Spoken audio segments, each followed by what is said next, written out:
she will give your instructions. So should I save those slides now, or do you want to send me something towards the end? And then get them? Yes. Okay.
Why don't we start getting these things out?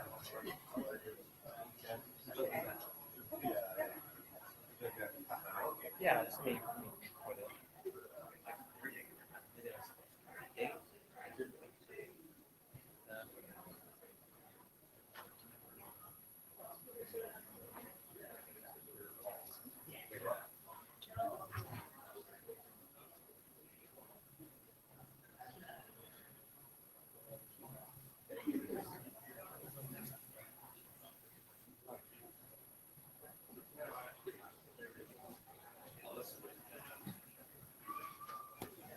Good morning, good people. Oh, is this thing on?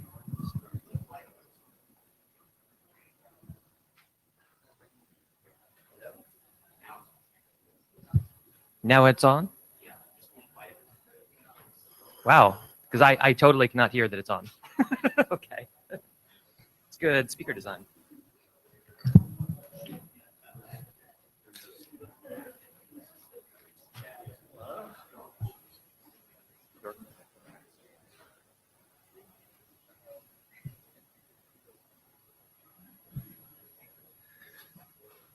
All right, good morning, people. Please do be seated so we can get started. Welcome to this. This is our third incarnation, I believe, so far of the IASA20 non-working group forming Bach. This is better? I honestly, because I can't even hear it like this.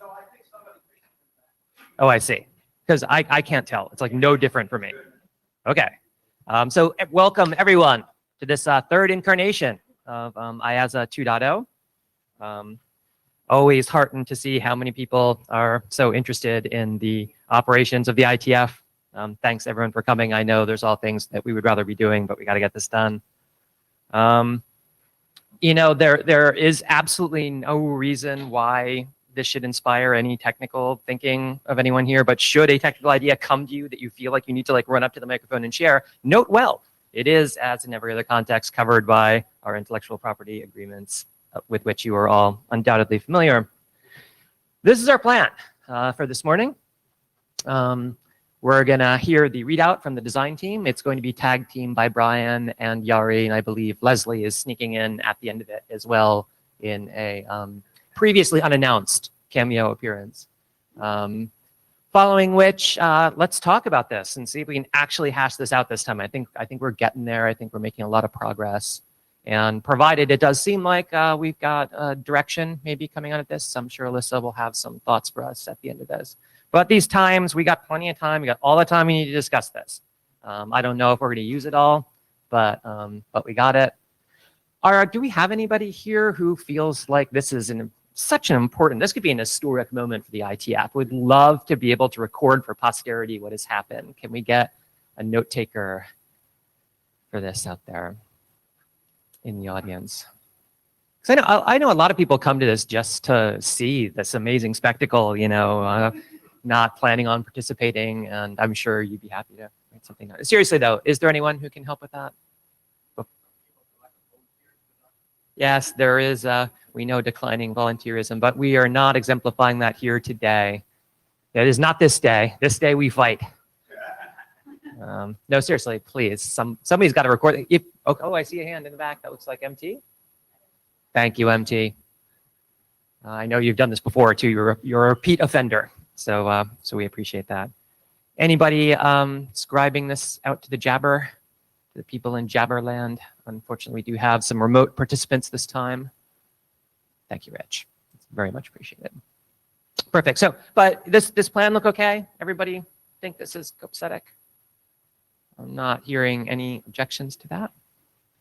So I think in the tag teaming of this, how are we going to work this? We're going to, oh, that's my slide that I always have ready to hand. So I think Brian is going to be starting here as we go through this. Brian, are you in the Meet Echo? I am. I see you there. Oh, very good. Perfect. So John, you are we going to have your picture? Slide 3. Okay, so you want to go to the next slide? You're set? Yes. Okay. Please. All right. So I'm going to try and make the first 2 bullets go real quick. I'd really rather focus more on the discussions and get to some of the open mic parts of this as quickly as possible. So next slide, please. Next slide is up.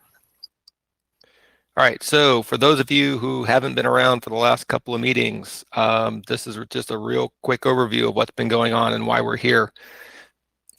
Essentially, you know, we're looking at the changes in the administrative tasks over the last 10 years, and what has come about from that has been a number of changes, not only from the tasks that are being carried out, but also from the community's expectations for the functions that are being performed on the administrative side. And then to make things, you know, as fun as possible, we're also dealing with the fact that the world around us is changing. So the question that really boils down here is, you know, what administrative arrangement best supports the IETF going forward? Next slide, please. So in the draft, what we've done is we've tried to flesh out as much of the problems as we can to try and make sure everybody's on the same page with respect to the administrative tasks and the administrative arrangements that we have today. And essentially what we've come across is that there's a couple of families of problems that come up. The first one is lack of clarity. And underneath that, we actually come up with 4 different areas where people have identified where clarity has actually been the cause of some problems. First one being responsibility. You know, what is an IETF responsibility? What's an ISOC responsibility is not always clear at all times. The second one is actually in my mind a relatively big one, because it's kind of an offshoot of the fact that the IETF in and of itself is not an entity. So the question is who actually speaks for the IETF? And in different situations, different people have that role. And the question is which roles make the most sense for that representation? The third one has to deal with authority, whether or not we can make decisions with or without ISOC approval. And the fourth one is in the oversight arena. Where are the reporting chains, and who has the responsibility to carry out oversights in different situations? The second big area is in the lack of resources. The first one is in the volunteer side, where we've actually found that we don't necessarily have qualified volunteers to staff the IAOC roles. And the second one is within the staff, mainly because the IAD role has become overly complex and very taxing for a single person to carry out. The third one has to deal with transparency. Essentially, there's a perception that within the IAOC there are not necessarily as transparent functions and operations as there could be. And the fourth one is in the funding and operating model. There seem to be some mismatches that are causing us problems. Next slide, please, John. So within the document, what we did is we went through and we actually spelled out some of the goals of what we wanted to accomplish. And you can think of these as, what our, design requirements are going to be. The first set, clearly the first thing we want to do is we want to protect the IETF culture. We want to make sure that people who are providing financial support are kept independent of people who are making technical contributions. Second goal is really to improve the technical environment. We essentially want to make sure that we undertake changes that are going to better enable the technical contributors to keep making those technical contributions and not force them into becoming something that they're not. The third goal is to clear up the definition of the IETF and ISOC relationship. Part of the discussions within the problem statement dealt with clarity, and this is one of the big areas where we need to make sure that we have as clear a definition of what that relationship looks like as possible. The next one is re-envisioning the funding model, and essentially what we're trying to do here is make sure that as we define the new administrative functions, we're actually providing the support needed in order to address changes in the industry that might affect the funding that comes into the IETF. Tied back into the clarity issue, we really want to make sure that one of the key things that we get out of this work is making sure that the relationship between the IETF and ISOC from a money perspective is clearly defined. Next slide, John. Continuing on with the goals discussion, what we want to make sure we do here is as we build this new administrative capability, we want to make sure that we're making a clear documentation of all the roles and responsibilities for staff, contractors, and volunteers. And that really ties back into making sure that we define what that support staff is supposed to do and what responsibilities they have in doing those jobs. It's not necessarily completely clear in many instances where that where responsibilities lie, and people are picking them up ad hoc in order to make sure that things get done. The next one is actually trying to redefine or clearly define the role of the IETF community as it relates to some of these administrative activities. So as we're actually changing or redefining the responsibilities for the administrative staff, the role of the community will change, and we need to make sure that that's better defined so that people have a clear view of what kind of input and impact they can have on those tasks as they go forward. Clearly tied back into the problem statement, we just want to make sure that we're defining improved transparency requirements so that people are happy with the level of information being provided and the timeliness of that information being provided. And then finally, we need to make sure that we have a transition plan so that we know how we get from today's IASA structure to whatever new structure we define coming out of this activity. Next, John.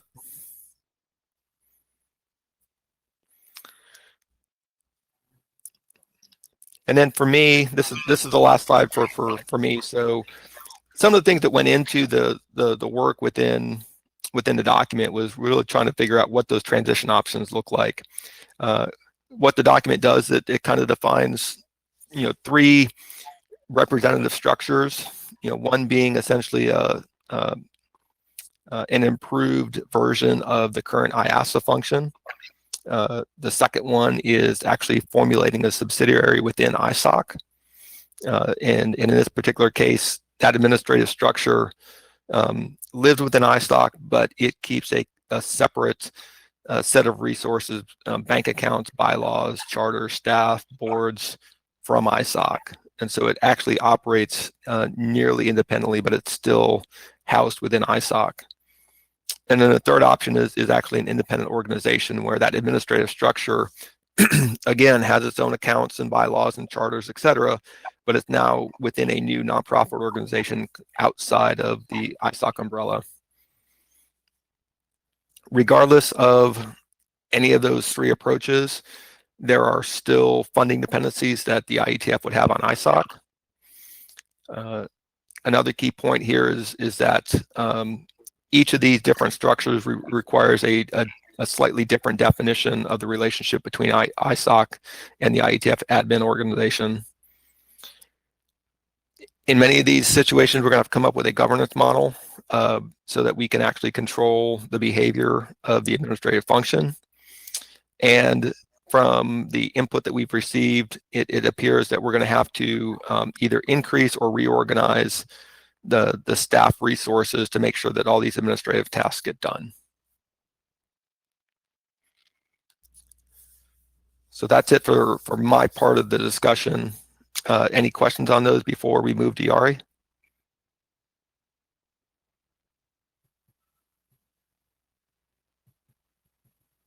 All right, thank you, Brian. All right. Yari.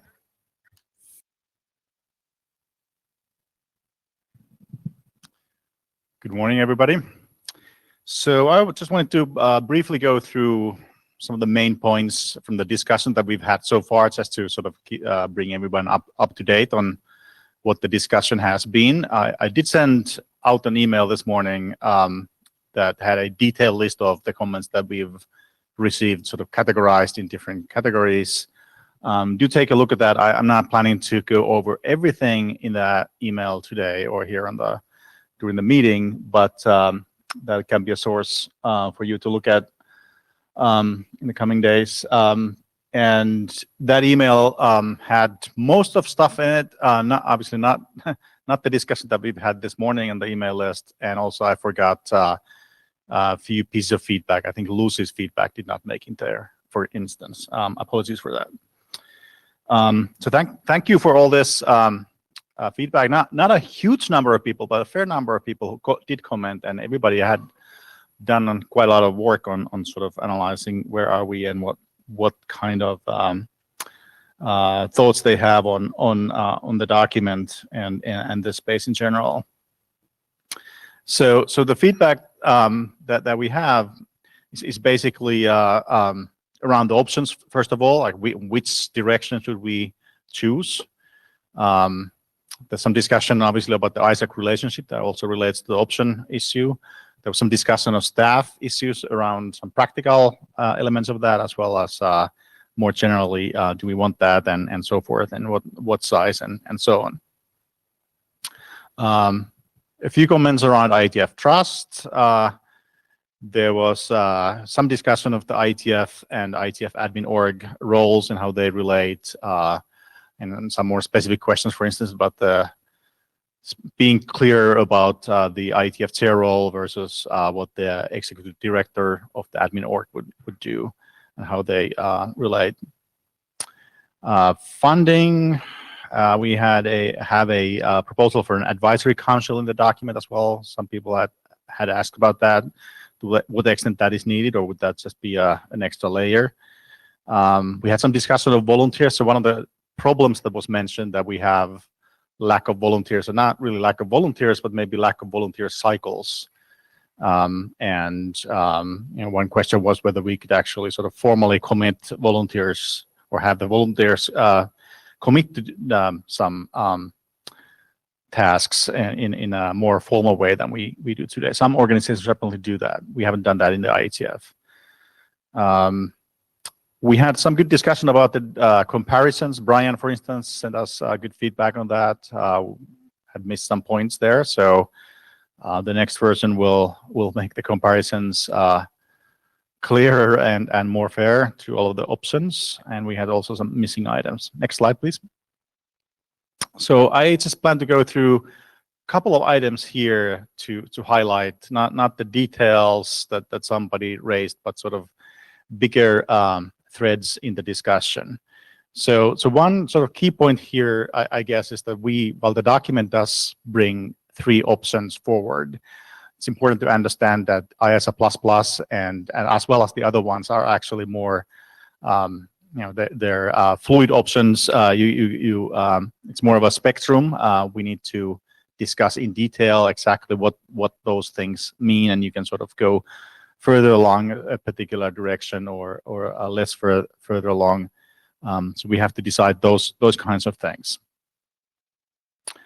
And then some of the bigger discussion in the email list, at least, was, I guess, between two different viewpoints. One is that, if we had, and this is basically represented by the design team, that it would be worth having a clear organizational boundary, and then that will make multiple things clear in the organization, and then the design of the organization is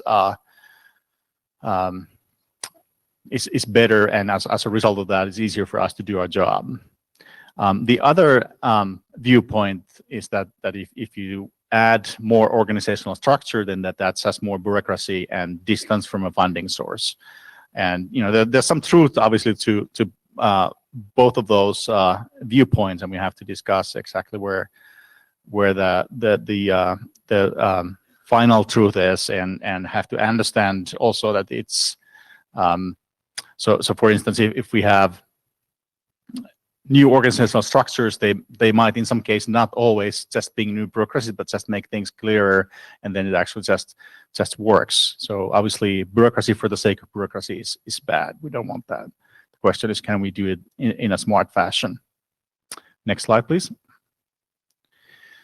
And then the options obviously affect the ISAC relationship. There were a couple other items worth mentioning here, I think, in addition to that. So the one point, I forget who made this point, but as long as the IETF is reliant on ISAC for funding, they will have a degree of control, regardless of what the sort of formal arrangements are and how independent or non-independent we are, and from an organizational perspective, and that's true, of course, and we should not forget that. And also, it was, and I think there's no contention about that point. And also, it was made a point that it's important to retain a close relationship with ISAC, which I think people also agree with.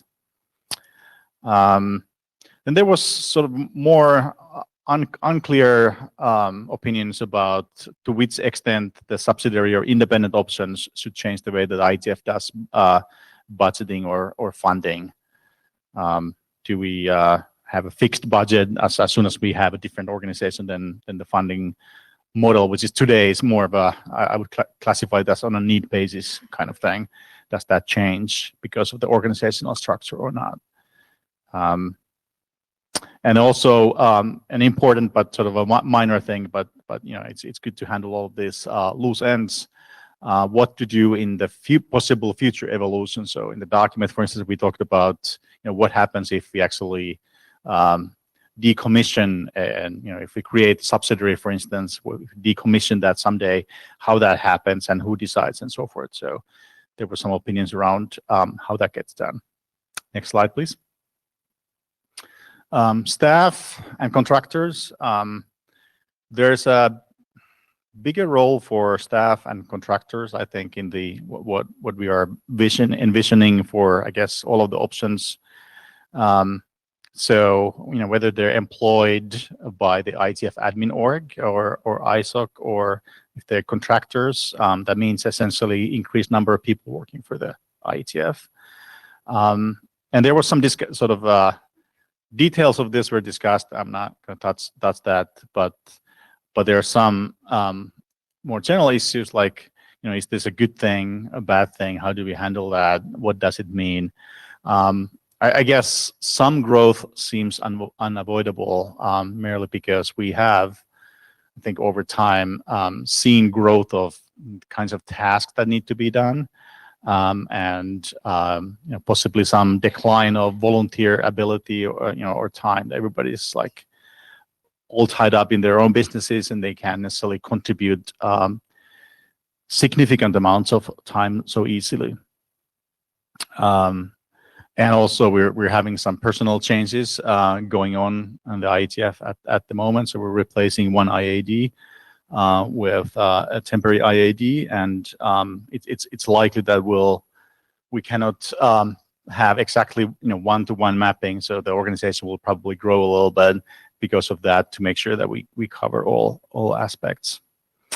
So I think some of that is unavoidable. We could discuss exactly how far we should be going there, but then there's a question of how do we make sure that this whatever organization we have stays in the control of the IETF, executes the things that the IETF community actually wants. And we do need to ensure that our oversight processes, our roles are clear, and we have a control ability in the IETF community to steer whatever we have. Next slide. IETF trust. Couple of people commented that the IETF trust should probably stay out of this reorg, at least in the early design phases. I think that personally, I think that makes a lot of sense, and that also, I mean, IETF trust serves other parties in the world as well. If we try to reorg ourselves and also negotiate with those other parties, I think that's a bit of a too big mess. So let's not do that. The other thing, some people asked about the difference between IETF admin org and IETF, and we tried to emphasize this in the document. There was some discussion with me and Stephen this morning also about this matter. So the design team wanted to be very clear that we want this administrative function to be that's the IETF admin org, and that serves the IETF, but it's not the IETF. So if we have an executive director, for instance, or we have sort of formal existence for the IETF admin org, that does not mean that we have formal existence for the IETF, or that the executive director would have any say in, say, how the ISG operates, or how working groups operates, or any effect on how we have participants into IETF. And I think that's really, really important in keeping the IETF culture. Next slide. Missing items. There were several. One item was that we sort of didn't really discuss IRTF or IAB in any fashion, whether they're being served by the admin org, or their relationship to ISOC, whether that should change in some fashion. Next slide. So that's the summary of the feedback. There are some next steps that we should be doing. Obviously, we need to think about where do we want to go here. We've done the analysis and work to a certain level in the design team. Probably need some further work as well, but it would be really good if, at least from the point of view of people who were trying to write this document, if we were able to get some feedback from you all, like what direction should we go to, and so we could investigate that direction in more depth. And certainly, if we actually decide to go for a particular model, and that involves in practical work, writing documents, some RFC changes, contracting lawyers to look at how do you create new structures, or how do you draft contracts, and so forth. So getting this direction from you would be really important, that we would know what to do, and then we'll be able to have the details easier. I guess what remains is discussion. We did have Leslie, if you could come up, and so in the design team we have had obviously some opinions ourselves about what's reasonable and what's not reasonable, and maybe you can say a few words about that. And since you are the one in the fire in the IAOC at the moment, so it seems appropriate that you talk about what's working for you, and what kinds of issues you see in some of these options.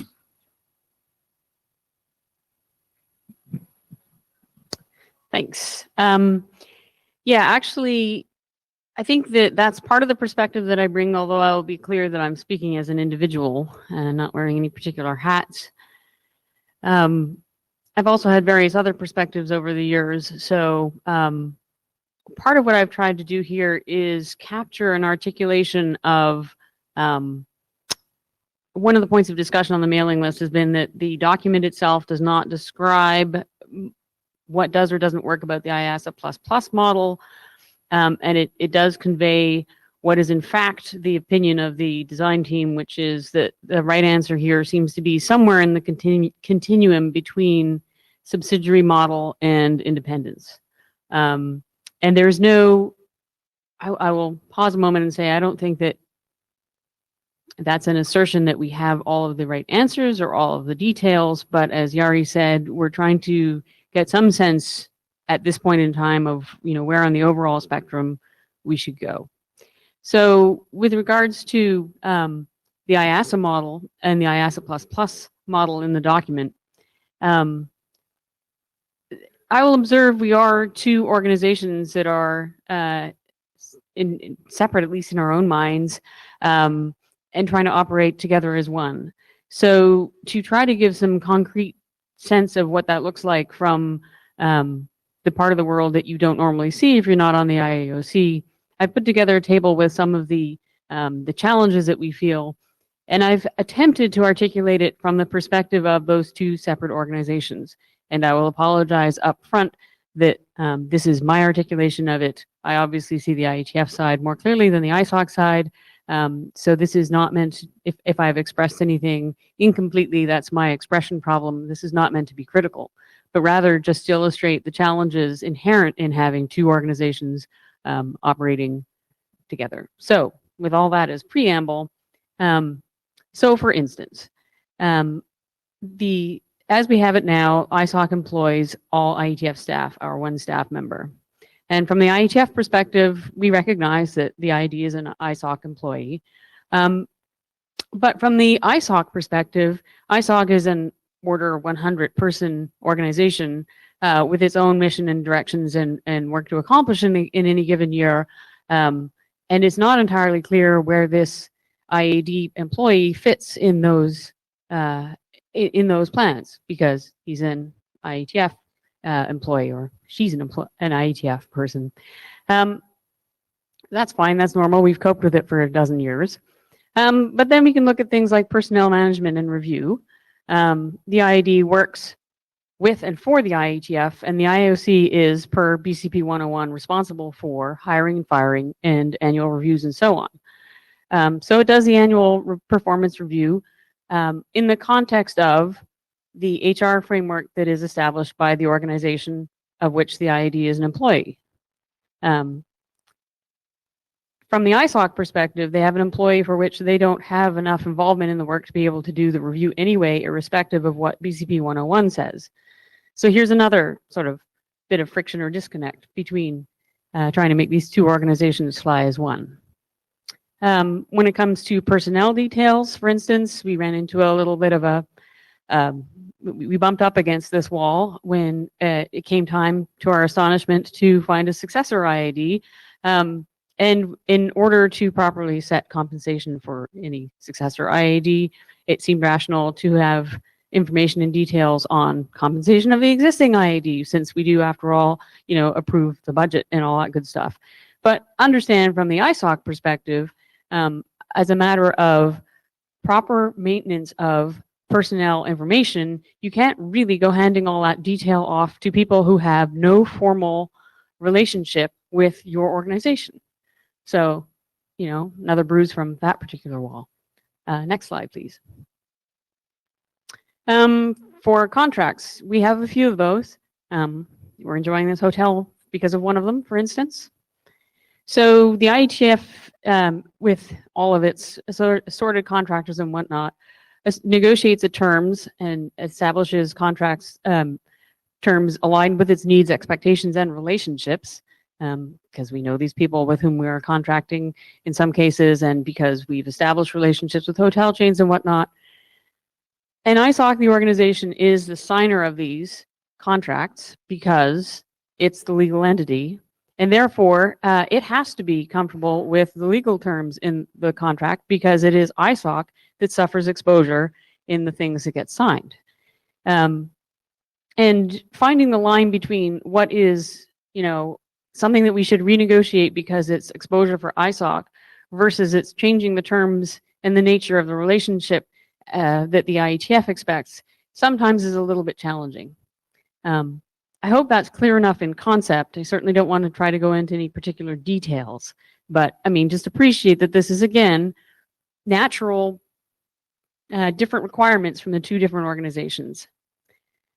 Business support software resources, for example, the IETF would like to select its own software to support its work. Earlier this year, we were discussing the use of Salesforce for some of the sponsorship work. ISOC has its own rationalized IT arrangements, and in order to enter into an agreement with Salesforce, well, we have to go through an IT review, and does this really fit with where we want to go? So longer discussion. Again, that's just a reality of two different organizations. The IETF has an ideology about best practices, open source, eat our own dog food. So this is sort of a flipped perspective.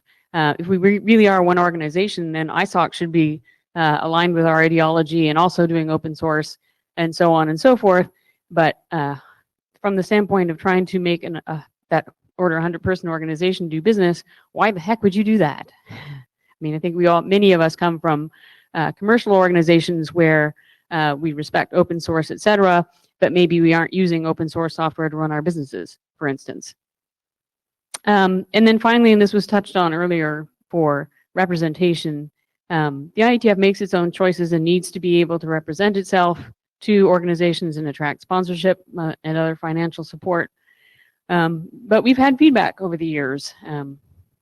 This is a rather older example, but certainly it was the case that various people would say, why the heck is it every time there's an IETF coming up, I get a phone call from this guy at ISOC?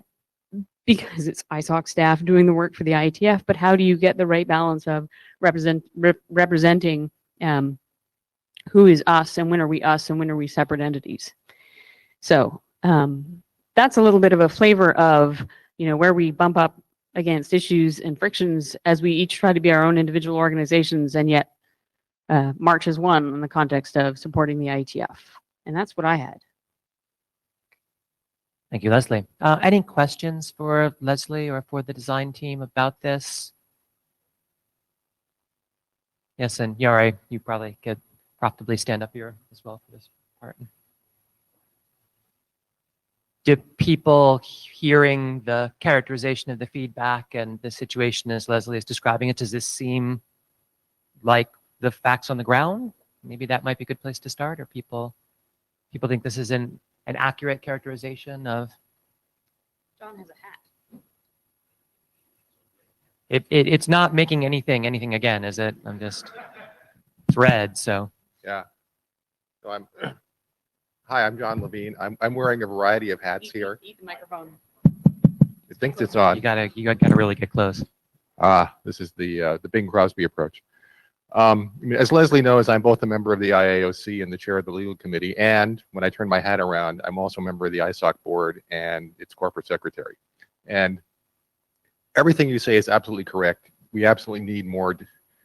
We need to be able to draw a line between this is the IETF and this is ISOC because of all the administrative issues we've got. I mean, on the other hand, I think it has not been super productive to obsess about, like, are you going to be a subsidiary or the? I'm just wondering in the discussion of the various organizations, has the phrase private foundation ever come up? Sounds like it hasn't. Okay, that's why a separate organization won't work. And I gather you're getting a briefing from Sandy later, and she'll explain why. So, wow. I mean, so what I would encourage us to do is figure out what the administrative structure needs to be. I mean, assuming that there's going to be some sort of IETF Inc. What would the board look like?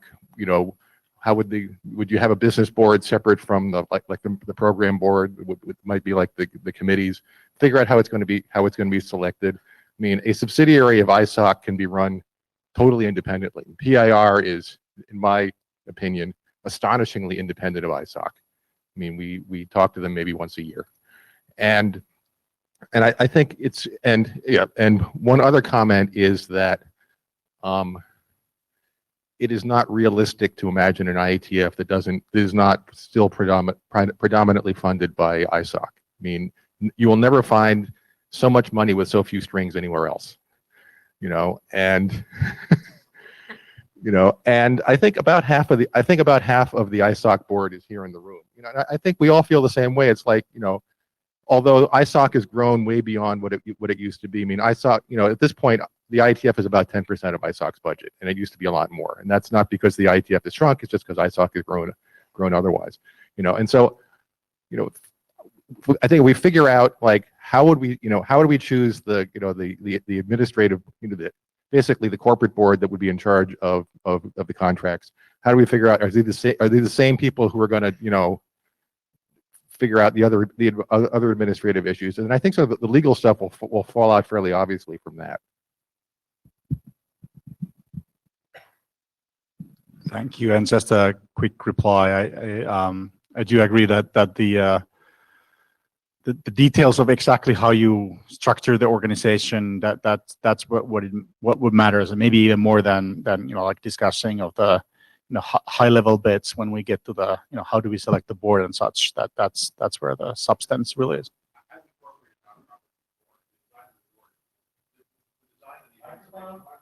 Come back. Here's a space waiting for you. Yeah, I mean, I think I'm one of two people in this room who's actually incorporated a nonprofit and gotten a tax exemption. Three, okay. Yeah, 5, okay, but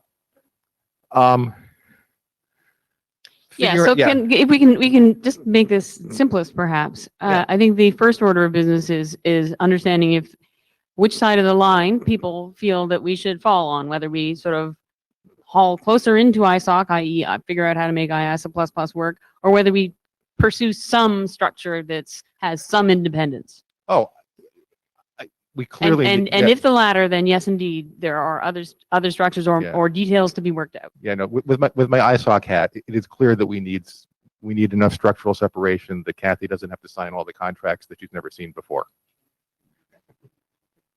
Thank you, John. Tobias Gondrom, not wearing IAOC hat, just personal opinion. Two quick comments. One thing I'm not sure whether you touched enough is we have this funding, going for sponsorships by ISOC. And some of these sponsorships are for ISOC, and some of the sponsorships are for IETF collected by ISOC. But also in the end, like, these things merge and like sometimes create confusion. I think we've seen this in the past, and actually from the list of the things that you mentioned, this would probably be one of the rather on the top for me, how to solve that. And one, let's say, observation as a outgoing IOC member, all of the things you mentioned are absolutely right. I just want to also give a little balance to this. All of these things we did manage to overcome, to handle. So these are not things that we cannot handle. Every single thing, it's kind of uncomfortable, but like, I don't want you guys to get the impression this is unsolvable. Like, every single one of these we have solved in operation. Not in the best way, but like, this is not a burning platform per one single item. That the mass of the things is what kind of drives this, in my humble personal opinion. Thank you. And I guess, this is IASA 2.0. So obviously we have a working system, and we're not in danger in any fashion. But the question is, can we improve? That's why we do 2.0. Hi, Wendy Seltzer, with a couple of different perspectives. One is from W3C, as the World Wide Web Consortium is also not a legal entity, and we are also struggling with these sorts of questions of how do we make it easier for ourselves to sign contracts, do work, and form an oversight structure. For those who don't know, W3C is hosted by 4 host institutions, each of which manage the employees, and through the consortium manage our arrangements. So you have the problem in quadruplicate. We do indeed, and yet we too are finding it a grand challenge to move to a legal entity type structure, or even find the consensus on what that would look like. But then looking at this set of alternatives from the perspective of a participant, and I see a lot that's been working quite well as is, and that one thing I didn't see reflected so much in some of the alternatives further on toward independence was the sort of institutional motivations that building a more independent institution, creates the institutional momentum to do more as institution, and that potentially gets further away from just do the things that the community needs. So, as a participant here, I find myself toward the IASA plus end of the spectrum. So before you get too far from the microphone, just so that I understand what you're saying, are you concerned that an independent organization for IETFadmin.org, IETFadmin.org, can't say org without a dot before it, sorry, would essentially get a life of its own and try to go off and mission itself? Yes, and not through any malice of any of the participants, but through the just differences in motivations and incentives, and the sort of ongoing organic development of the organization. Wendy, before you go, could I ask as well? How do you see that being different with ISOC, I guess? I mean, so on some level, right? I mean, there are people who do these roles, and they have their own kind of, mission creep wherever they are, right? So you can't eliminate that. The question is just, is it better for the IETF as an organization if the place where that creep could take place is closer to us or maybe more distant from us? So I see not building extra layers of administrative structure and not adding places. So don't.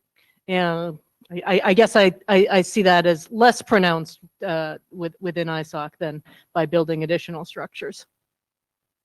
Yeah, I wanted to add that's the tension between the additional layers of structure and then having better control. So I personally prefer having great control and clear roles, so that I as community could affect what's happening, as opposed to just minimizing the layers but having less control. Ted Hardy speaking, no particular hat on. I got up originally when John Levine was talking, because he said, and all of this will fall out into an obvious legal structure, which caused my billable hours sense to go bing, bing, bing, bing, bing over the top of everything else I was hearing, because that didn't seem to me very likely. I think the point I would make in reacting to this is that almost everything you've described here could be handled in multiple ways if you really had multiple business units, and that the legal structure around those business units isn't the critical part. It's making very clear what it's possible for the business units to make independent choices about and what it is not. Except, and there's a big except here, and that's the fundraising part. I think the point Jason Livingood made on the list, and which Andrew also made, is that even if we could make all of the business unit issues between the different parts of ISOC, as we are now, go away, that would not clarify to external funding sources the difference between them. And so when I look at this, really the only box that I think should be in bright red is the bottom right one, where you have, why is ISOC calling me about the IETF? And if what we need to do to solve that problem is an organizational structure that makes that branding significantly different in the eyes of the funders for both of the missions of ISOC, I think that's important for us to recognize as a reason we're doing it, because I think it also hints to us that the amount of structure we need and the amount of staff we need shouldn't be changing that much as a result of this. I did see the slide where Yari said, you know, there are new things we want to do, and setting up such a structure obviously involves things that new organization will have to do. But we also should be very, very careful that we don't try and use this exercise to obscure other issues with energy within the community, and substituting staff energy for especially the technical work of the IETF is something we've avoided for many, many years, and I think should still be on top of our mind as we consider the next structure. Thanks. Brian Carpenter, no hat. I just have to plead guilty to having been a member of the original IAOC, and therefore it's all my fault. Leslie, thanks very much for this analysis. That's actually very, very useful, I believe. What I really wanted to say is, let's assume that we go for a new org. Let's assume that we realize that means we have to obsolete RFC 4071, rewrite a new version, right?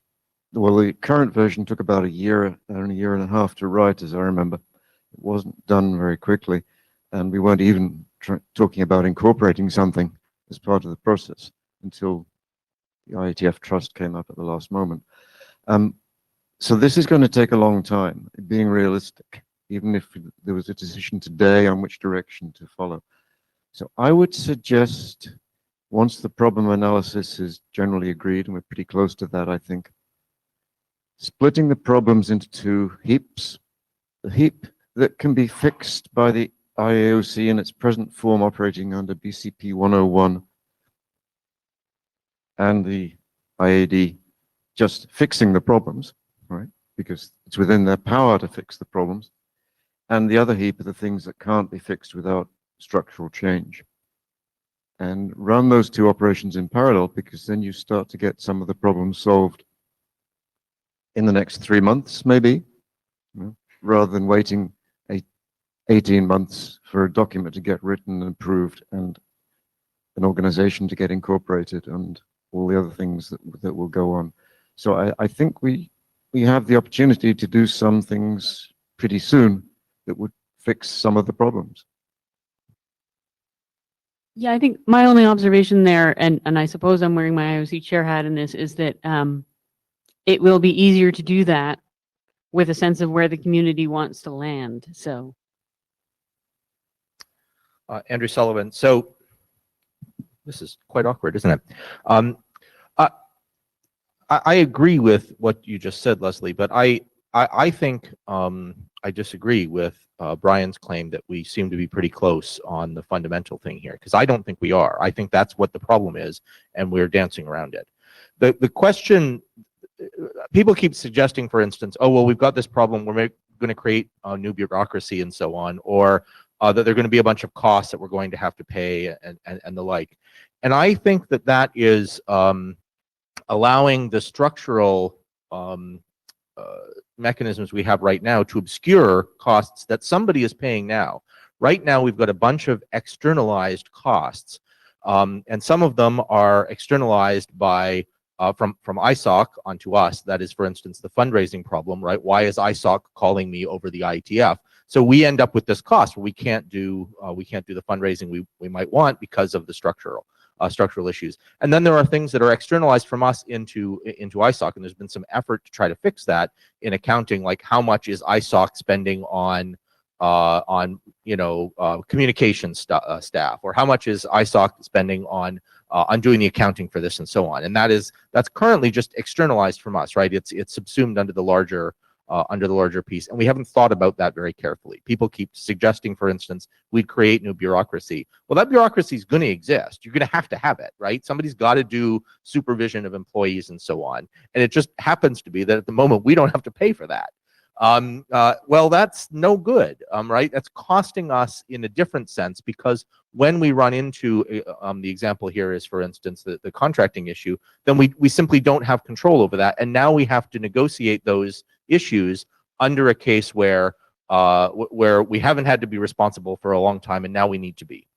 And I think, therefore, we need to decide whether we want to be grown-ups about this and run those things and actually do them, or accept that we're simply an activity of ISOC, and in that case, ISOC is going to make those decisions for us. Maybe it's going to make them, and I think so far it has made them, in a benevolent way, but really that's a choice that we need to make. ISOC appears to be, from all indications, completely supportive of what we want to do here, and the question is, do we want to be grown-ups and do this, or do we want to continue to be wards of ISOC? Either way is okay with me, if the community picks one or the other, but I don't think we're being clear about which of those we're going to do, and I think that decision would be helpful. Just sort of as a follow-on to both that and Brian's comment, I think that over the course of the last year, we have been actually, well, the last couple of years, we've been trying to better capture the ISOC expenses on some of the stuff that was sort of rolled up into their budget, but also taking a little bit more responsibility for and charge of some of the external activities such as sponsorship. And Joe, I don't know if you got on the line to talk about what you've been doing in the past year, and if people might permit Joe to sort of follow up to Mike as a bit of a follow-on. So Joe Aberley, current IETF sponsorship person. I just wanted to, the few people have pointed out that, and they have obviously painful memories that are still not yet suppressed, that they've been called and it's been ambiguous who's the call has been for, and they don't know why the style of sponsorship acquisition is as it is for the IETF, because perhaps it's jarring in some way. Nobody, I believe, has been called in the last 6 months from somebody who purports to be from ISOC.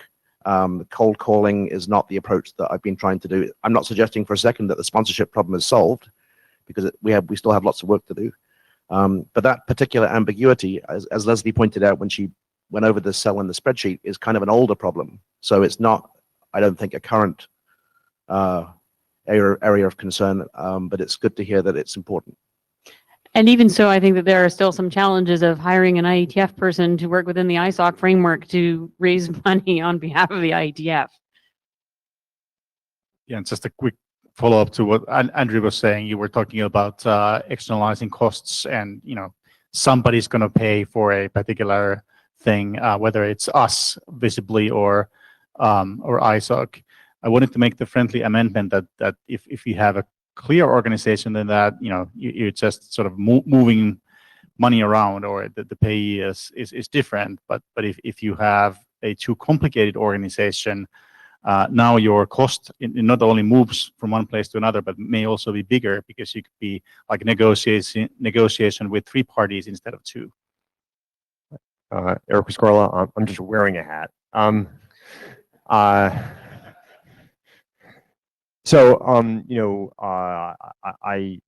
am glad to hear we're not just cold calling people. That's good. I can say that as someone who was like a sort of microscopic donor to IETF in the past, certainly I was confused as to, and that was like 4 months ago, as to like why I was negotiating with ISOC over who's deliver the money. So I'm not sure that problem is like actually entirely solved. And we haven't heard too much from the global hosts, so maybe some of the people could get up and talk about their experience. Because I remember last time people saying there was confusion, and so maybe that confusion still exists. That was my impression, at least. But I actually got up to talk about this sort of issue of sort of staff capture of IETF. I too am concerned about this issue. I guess what I'm surprised to hear is that people think that issue is an issue that is created by having a subsidiary rather than the other way around. I look around and I see ISOC has like an enormous staff, and a lot of these people are technical people who are doing technical work, and they show up at IETF and do technical work here. And W3C has kind of the same structure where they have like technical people do technical work. And so having an organization which is in fact chartered has dual charter roles, one of which is to do technical stuff and the other is to support IETF. That's what creates staff capture. Having an organization which is chartered entirely to make sure that like the trains run on time, we have hotel rooms, is what creates non-staff capture. I've never had to have a conversation with Alexa about what TLS had to do, but I should have plenty of conversations with ISOC staff about what TLS had to do. Alexa, I think that's an action item.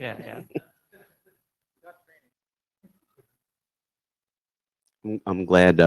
This is Pete Resnick. Eckert took care of one of the things on my little list here. And yeah, setting up a set of articles of incorporation and bylaws and mission statement for a new thing is something that does not exist now with the current structure.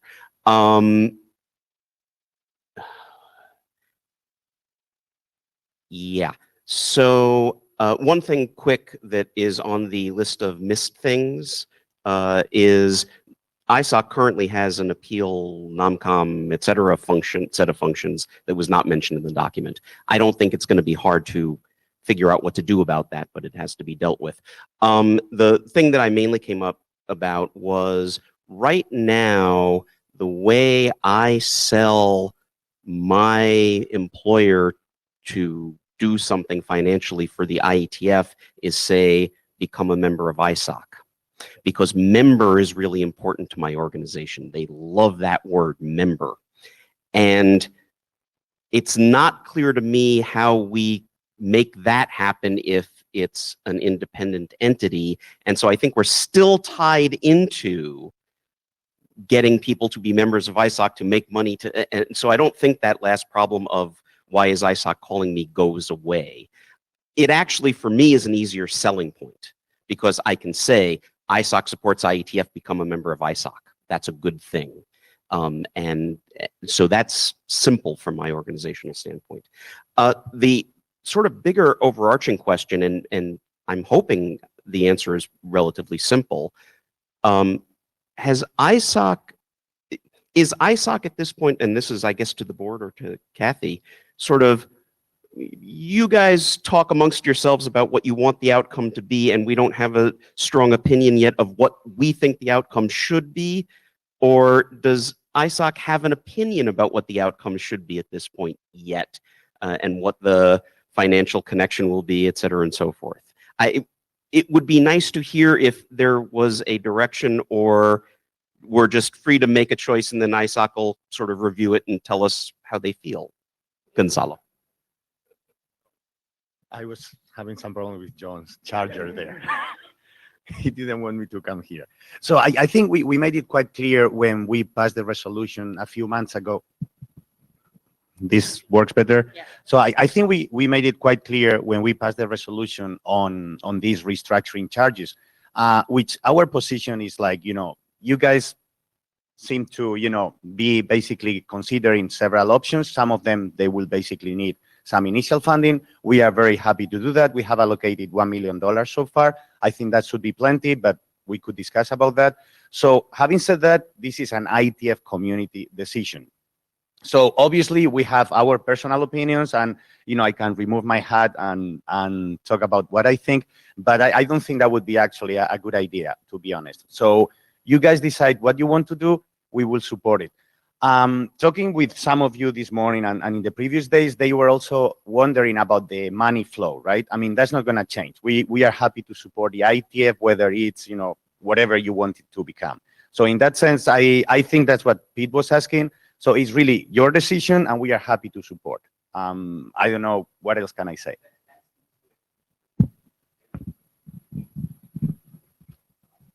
Hi, Sean Turner. I guess I'm the treasurer of ISOC.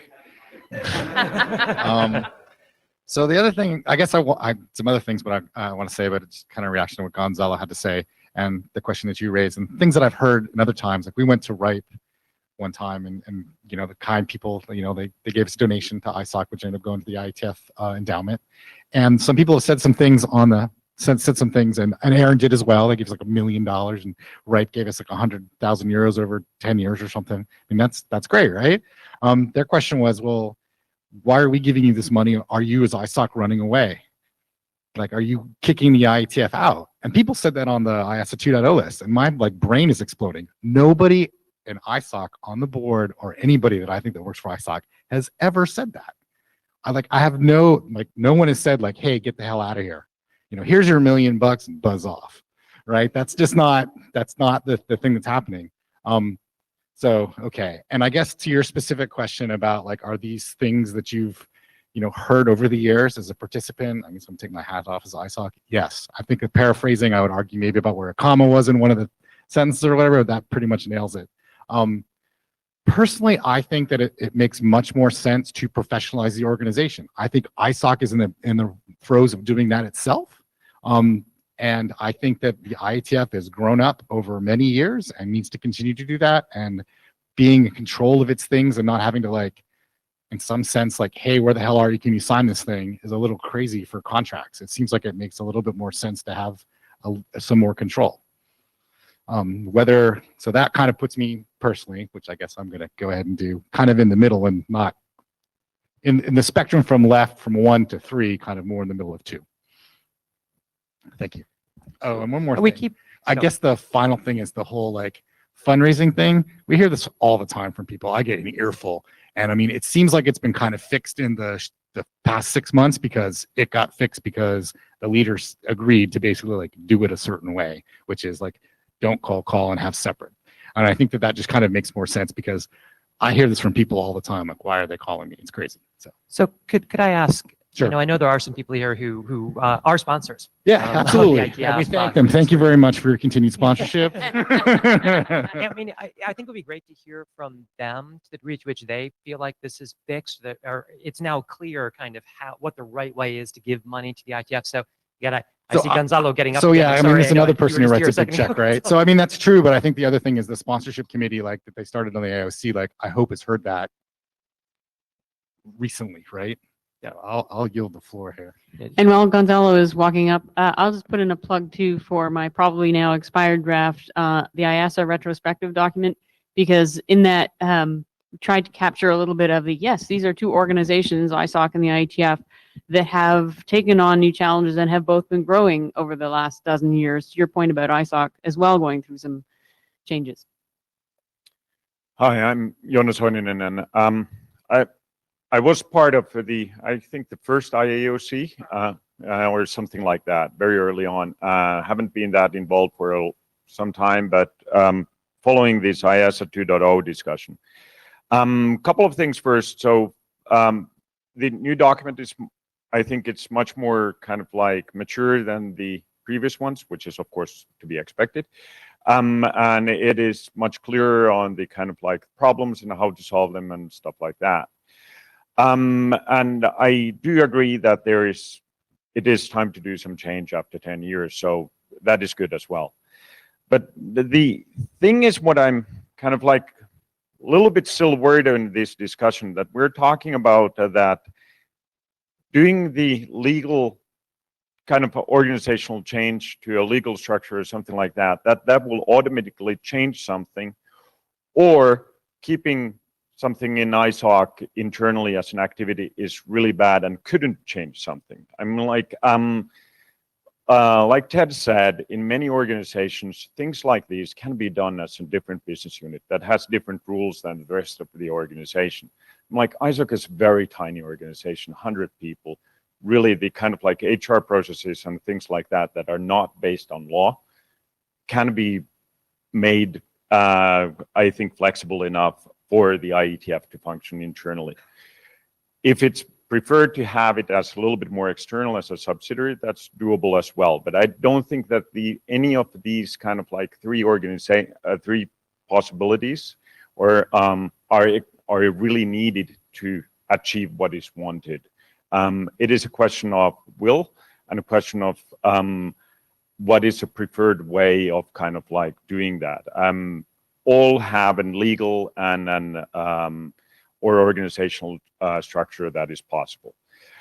So I don't think that's a question about being grown up or not. I think the kind of like having a separate budget for IETF can be done within the organization or outside the organization, whatever way it is possible. Personally, then on these kind of like three options, I would say the two first ones are something that I would support. The third one I would see as very problematic because it might open up discussions that we we don't have to go into in the others, like in which jurisdiction IETF should be incorporated. What is the kind of like, what are the contracts then in place with ISOC and so on, which I think that would be an unfortunate or too complex way of doing this. Then about, the last thing that I wanted to make is about ISOC calling us or not. I really don't see this as a problem. The question is about the execution more. If the person that calls from ISOC says this is clearly for IETF, I think organizations understand that, at least organizations that have been around for a long time, because we know what the relationship with ISOC and IETF is. However, if the person from ISOC calls and says, like, I have these 3 things I need money for, and they're all separate, and one of them is IETF, yeah, that could confuse things. But this is, again, it's not a question about structural separation or branding. It's a question about execution more.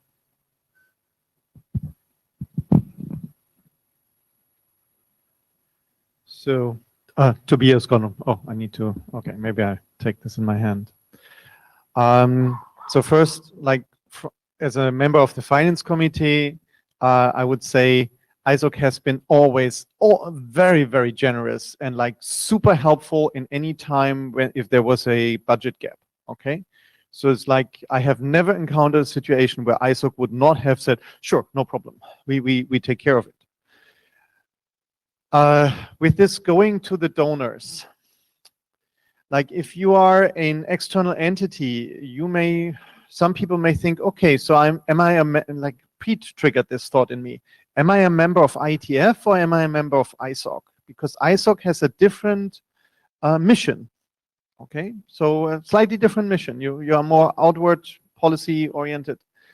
And that might have different motivations for sponsors to say yes or no.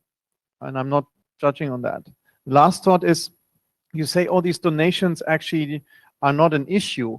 I'm not so sure, because if I donate to ISOC one way or the other, it ends all in the ISOC budget. And like, even if I donate to IETF, it means ISOC needs to later give less to IETF to make up the difference, or to say it in a positive way, if I give to ISOC, in the end, they will always take care that IETF works.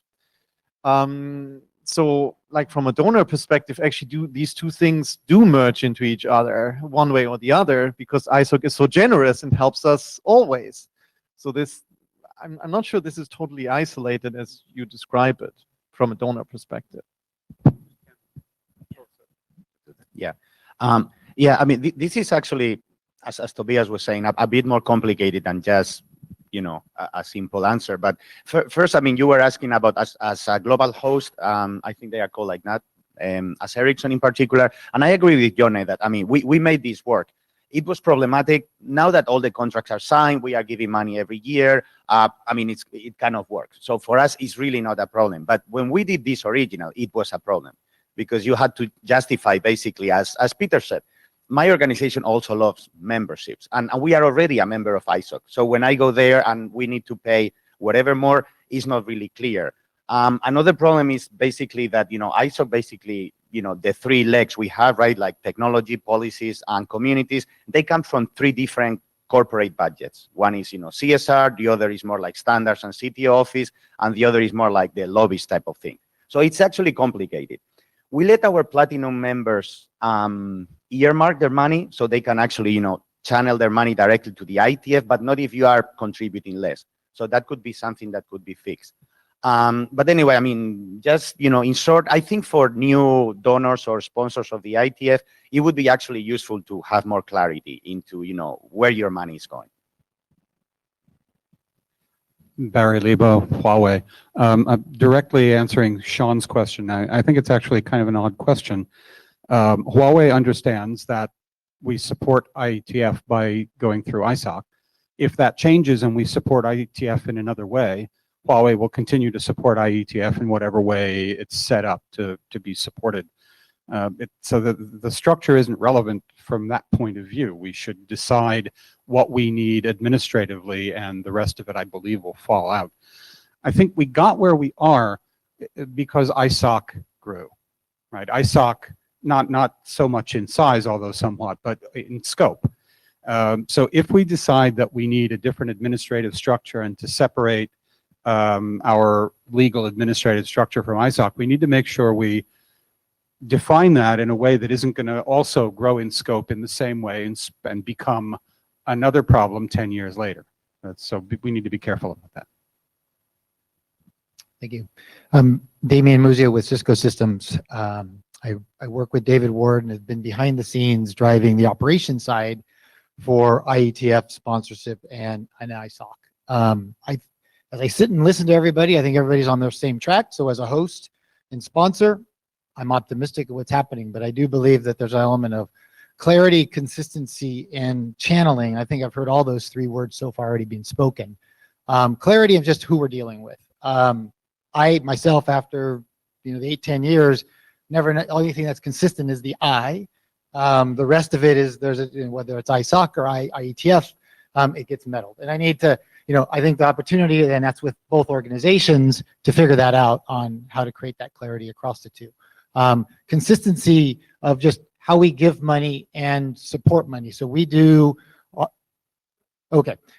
we give money to, for equipment donations that go to ISOC that help third world countries and drive that. We do a lot with IETF as a host. We do hackathons. We do the bits and bytes. I mean, there's all these different elements that we need to be able to understand and know where they're coming from and how we're approached. And I think we get talked to by both sides of ISOC and IETF to do that. And then the channeling aspect is we do want to channel money into the right places and know that it's going there and know that we're getting value with each one of those investments that happen. Sometimes we want to be a member because a member gives us some rights and we want to be able to be involved. Sometimes it's just, we want to just, maybe it's a donation charity just so it supports the activity. We want to do that. The flip side, when you look at an enterprise company, is that we have different means of getting money. We have corporate charity components that we can bring money into an organization that help out, or it's OpEx. The hosting event this week came from Dave Ward's OpEx, right? And we run fiscal quarters and years, and we've got to work within that. And that's one guy because we had one good sponsor. We also have 7 different business groups that may have an interest. We have 100 or some odd people that show up here from different groups across Cisco that we can get money from. So it's a bit of a challenge that we do it, how we get the money, how it gets channeled to the right folks, and what the interest is of people at Cisco and what they want to get the value out of it. So if all those things are in consideration, based on where you started from, I think you're on the right track. But the enterprises, we do have a challenge in getting the money, having the money, and continuing being representative for it. We're full representative of IETF and ISOC across the whole, and we have different interests across the company. Thanks. I'm Richard Barnes. I work for Cisco, but I have no insights as to how Cisco does and makes any of these decisions. So I'm glad Damien was in front of me in line. I wanted to get up here to push back on this kind of business unit framing that Ted and Yone brought up. I think it is true that restructuring some things internally in this IASA ++ sort of framing can add some incremental degrees of clarity, can clarify certain things about how the administrative activities are run themselves. What I don't think it can really clarify is kind of these some of these transparency objectives, in terms of providing the IETF community more direct control. I mean, as long as the administrative organization, the administrative resources remain under the direct control of ISOC, whether that's as a relatively walled off business unit or something more nebulous. Good. As long as we have that, the ultimate decision makers will be the ISOC organization and their management and their board, which the IETF has some influence over, but that's pretty attenuated control. So I think, as Andrew put it a few moments ago, the real question is here: to what degree does the IETF want to have actual control and stand up and manage their administrative activities versus continuing to be a ward of some other organization? So hi there, Glenn Dean from Comcast NBC Universal. So I'm up here, on 2 points. Number one is the financing model of our contribution. So we are both platinum members. So we're both platinum members of ISOC, and we are platinum members of ISOC because we value what ISOC does, and we understand what it does as a distinct entity from an IETF. And we are also global hosts of the IETF. And I'll tell you, in my budget, where I budget for this expense every year, I have 2 line items. They're different line items. They're not one, they're 2. So we figured it out. We see the difference between the 2. That said, it would not be hard for people that we are trying to attract as new sponsors to have a great deal of confusion between the 2 and who I'm dealing with. If I'm talking to people in this room, you already all get it. We need more funding sources, however, And they're out there and they're not in this room and they don't necessarily understand it. So I think simplifying it has a lot of benefits for our future as IETF and even for ISOC. So that's on the funding side. My view on how you structure this stuff, however, is that instead of worrying about necessarily the funding, how the money flows in as the primary driver for how you structure it, you first should figure out, and this is actually very good, the way you've broken this out, Leslie, is to figure out what the problems are that we have to deal organizationally with, operationally and day-to-day stuff, how to make that run smoothly, how to structure it to be smoothly. Then the follow on from there is, and the driver for that is essentially, how do you spend the money? How do you enter a contract? How do you buy a thing? How do you make choices? How do you manage? Figure that out. Figure what you need to do organizationally to make that work really well. Then worry about how you draw the money and whether it's a separate entity or it's a funding contribution or whatever. But figure out what we need as a management team first, and what that structure looks like, in my view. Alyssa Cooper. So Glenn actually said one of the things that I wanted to say, which was, you know, it's glorious to hear that after 8 or 10 years, Ericsson and Cisco have figured out the difference between ISOC and the IETF. But you know, who are the sponsors of the future, and why should we burden all of those conversations with this lack of clarity? And I got up here to say that because I have been shocked at the amount of time that as IETF chair, I have had to spend on sponsorship related issues. I think maybe you gave me a heads up about this, but I was still shocked. And a lot of that has to do with the changing landscape of our funders, and the fact that there's this additional barrier at the beginning of every conversation with one of them who are not here. I have found to be kind of taxing. It takes up a lot of time to try and draw out those distinctions. I also wanted to respond to something that Joe Abley said about the recent changes in the approach as far as the sponsorship fundraising goes. Those came about because Leslie and I and Ray took the initiative to find Joe Abley and ask him to come help and change the approach. And again, that is time that is taken away from volunteers in the IETF community who are supposed to be busy doing their technical work, and instead was spent doing that. So that is something that I think also is one of the drivers around this. Is not we shouldn't sit back and say, oh, this is all fixed because we've taken these little baby steps.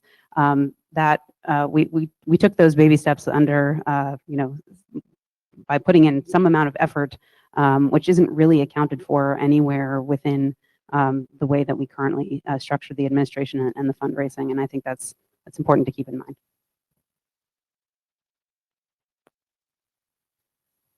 Ted Hardy, I'm cursed with a very visual imagination. So when people kept saying the ward of ISOC, I couldn't help thinking of Dick Grayson, Ward, Bruce Wayne, and now I've been picturing Gonzalo in a purple cowl and Alyssa in a very, very bright yellow cape. It's not really working now. I wanted to get back to that point though, and that's, I think, something that Andrew has a very persuasive manner, but I think we disagree on this. I think in every one of these proposals, we are ceasing to be a ward of ISOC. The difference is in one of these, we're moving from a dependent relationship to a partnership. And we are asking, hey, you have funded us, but now recognize that we need to be able to operate independently as part of a partnership. So this isn't a ward relationship. This is saying in IASA++, this relationship is the one that's of two partners moving forward to do their different things to meet the common goal of making the internet work better. In the subsidiary relationship, maybe we decide that the right way to make that happen is to say, okay, this is formerly a ward relationship, but now you're going to go out and move out on your own, and I may subsidize your apartment, but you're going to do your own thing. But I think that each of these is a reorganization for both elements of what's currently one organization. And I keep hearing people say, the IETF and ISOC as if they were two organizations. And it seems like a very large part of this community never really internalized the fact that we are part of ISOC and have been for 10 years. And all right, so various people are giving me different decades here. We're going to sit down over a CNRA flavored cup of coffee sometime and discuss this further. And Bob Kahn will haunt our discussion, or maybe we'll just call him up. I don't know. But I think that the important point here is all of these are intended to make us no longer a ward of ISOC.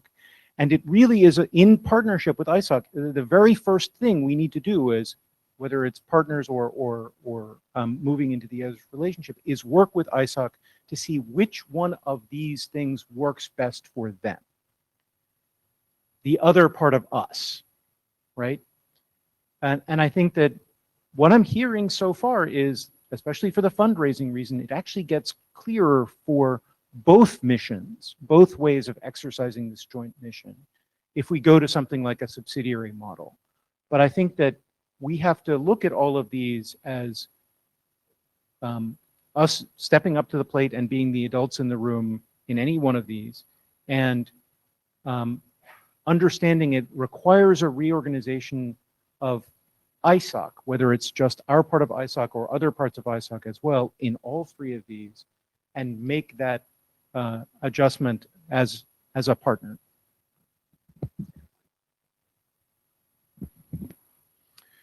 So Jonas Honen again at the microphone, and I think that I agree with most what Ted said. It's not the legal organization; it's the organization. How does IETF want to do the administration, and how does that work with ISOC the best way? And this means that, and I might have said it more in a more confused manner before, but the thing is, we have to step up anyways, regardless what is the legal model. And that is the kind of like clear thing. That is the important thing. There are ways of doing this inside ISOC or outside ISOC. That's a choice that has to be made, but there are ways of doing it. But the important thing is that there's a model where IETF gets that done, what it needs to be, what needs to get done. It has some way of basically organizing that. It has a way of directing that. We can then look at how that is the best way is done legally after we have that model. I mean, like, I've seen now different organizations doing things differently, where first there are, so just in my experience, for instance, in Linux Foundation, there are organizations in Linux Foundations that are separate legal entities that work within the umbrella of Linux Foundation. There are organizations that's, for instance, OPNFV, the Open Platform for NFV is one like that. There are organizations like Open Network Automation Platform, which is actually a part of Linux Foundation, but it still has a governing board. It still has its own own finances and has its own budget and the kind of like independence over the mother organization there. We can do either or here as well. But the important thing is, of course, that, and I thought that was already given, that we understand that there are changes that have to be made. The IETF needs more independence and more kind of like control over its resources. But how to organize that, I think it's a minor point. Johnny, could just for my edification, I'm sorry, do you want to go? Well, you go first now. Well, I was just as a clarification. I mean, is there any like specific criteria you might identify as like what crosses the line from as a plus to subsidiary? Like what, is there any condition you'd point to that that's when that would be necessary? No, I don't have anything like that in mind. I think that really the thing is that, and I don't think that those are that different. That's what I'm getting from so it. That's kind of why I'm asking. Yeah, it's kind of like it's still inside. Well, it's a separate legal entity, but it's still a subsidiary of ISOC. So if it's a legal entity or not, that's not that different. So I don't think that there is really a boundary. It's just a kind of like, it's probably more mental. It looks more separate if it's a subsidiary, and maybe it's easier to explain to people. I don't know. Is that a good thing? Yeah. Depends. To be honest, I don't care. So part of what I'm hearing in what you said and what some of the previous speakers have said, and I'll say it out loud just so people can tell me if I've got it wrong. I think that in part what we have achieved so far is articulating where the stresses and strains are in the current administrative reality of the IETF. It would be good to establish in this room whether or not people have allergic reactions to particular outcomes on this continuum. And apart from that, it's a question of getting together with ISOC and saying what works best for all of us. Okay, I paused in case someone wanted to scream at you, but they didn't. Brian Carpenter again. I originally got up to react to something Richard Barnes said, but actually all the other speakers in front of me have confirmed that I need to say this. The essential characteristic of the new model, and I don't care whether the thing is called an oversight committee or a board or a subsidiary board or what it's called, it needs to do oversight, right? We've got to up level where we put our stakeholder effort, viewing the IETF as the stakeholder, right, to the point where we are overseeing things happening automatically in the works that we want to happen. We should say what we want to happen, and we should oversee the fact that they do happen. And I think, and you know, again, I'm guilty, you're guilty, everybody who served in the IAOC is guilty of not implementing that aspect of BCP 101, right? And I actually don't care very much about the formal structure in the end, as long as we actually get to that position, you know, where the oversight is being performed as oversight and the work is being performed as work, and the two don't get melded and mixed up in the way they seem to be at the moment. Yeah, I guess I agree with that, and just wanted to add that I think to the point of you know, the actual organization of substance, or us stepping up, or the oversight and all of that being the main thing, and that's true. There are some things, however, that where the organizational structure does matter. So I believe, like some of the examples that Leslie gave us do point to, like, you know, being able to do some things easier when you have clearly defined organizational boundary. And I would also like to argue that if you use structures that you can easily explain to other people, then that's a benefit, like, you know, traditional organizational structures. So Lucy Lynch, and I'm sad that my feedback didn't get incorporated, because I feel like the weakest parts of this proposal are the oversight portion and the professionalization portion around staff and the cultural effects of that, both of which I think are not very clearly understood. And I think, reflecting on what both Wendy and Glenn said, if you go back to sort of the first principles of what you were trying to solve here, and your overloading of roles in the current staffing of the IAOC, the overloading of the relationship with ISOC around things like contracting and the funding relationship, those things, and you begin to pull those apart and solve for those, you need to keep in mind that every time you do that, you change the culture, and you change, as those governance structures come in, the descriptions of boards and advisory boards and whatever, that can be distancing. And professionalization of staff, if it moves too quickly, and delegation of authority moves too quickly, can be distancing as well for a community that's been very hands-on in how they manage themselves. So I'm concerned about those aspects of the proposals overall. I think the first two models can work. I think the third model, as Wendy says, presents enormous challenges, and we would have to be very careful.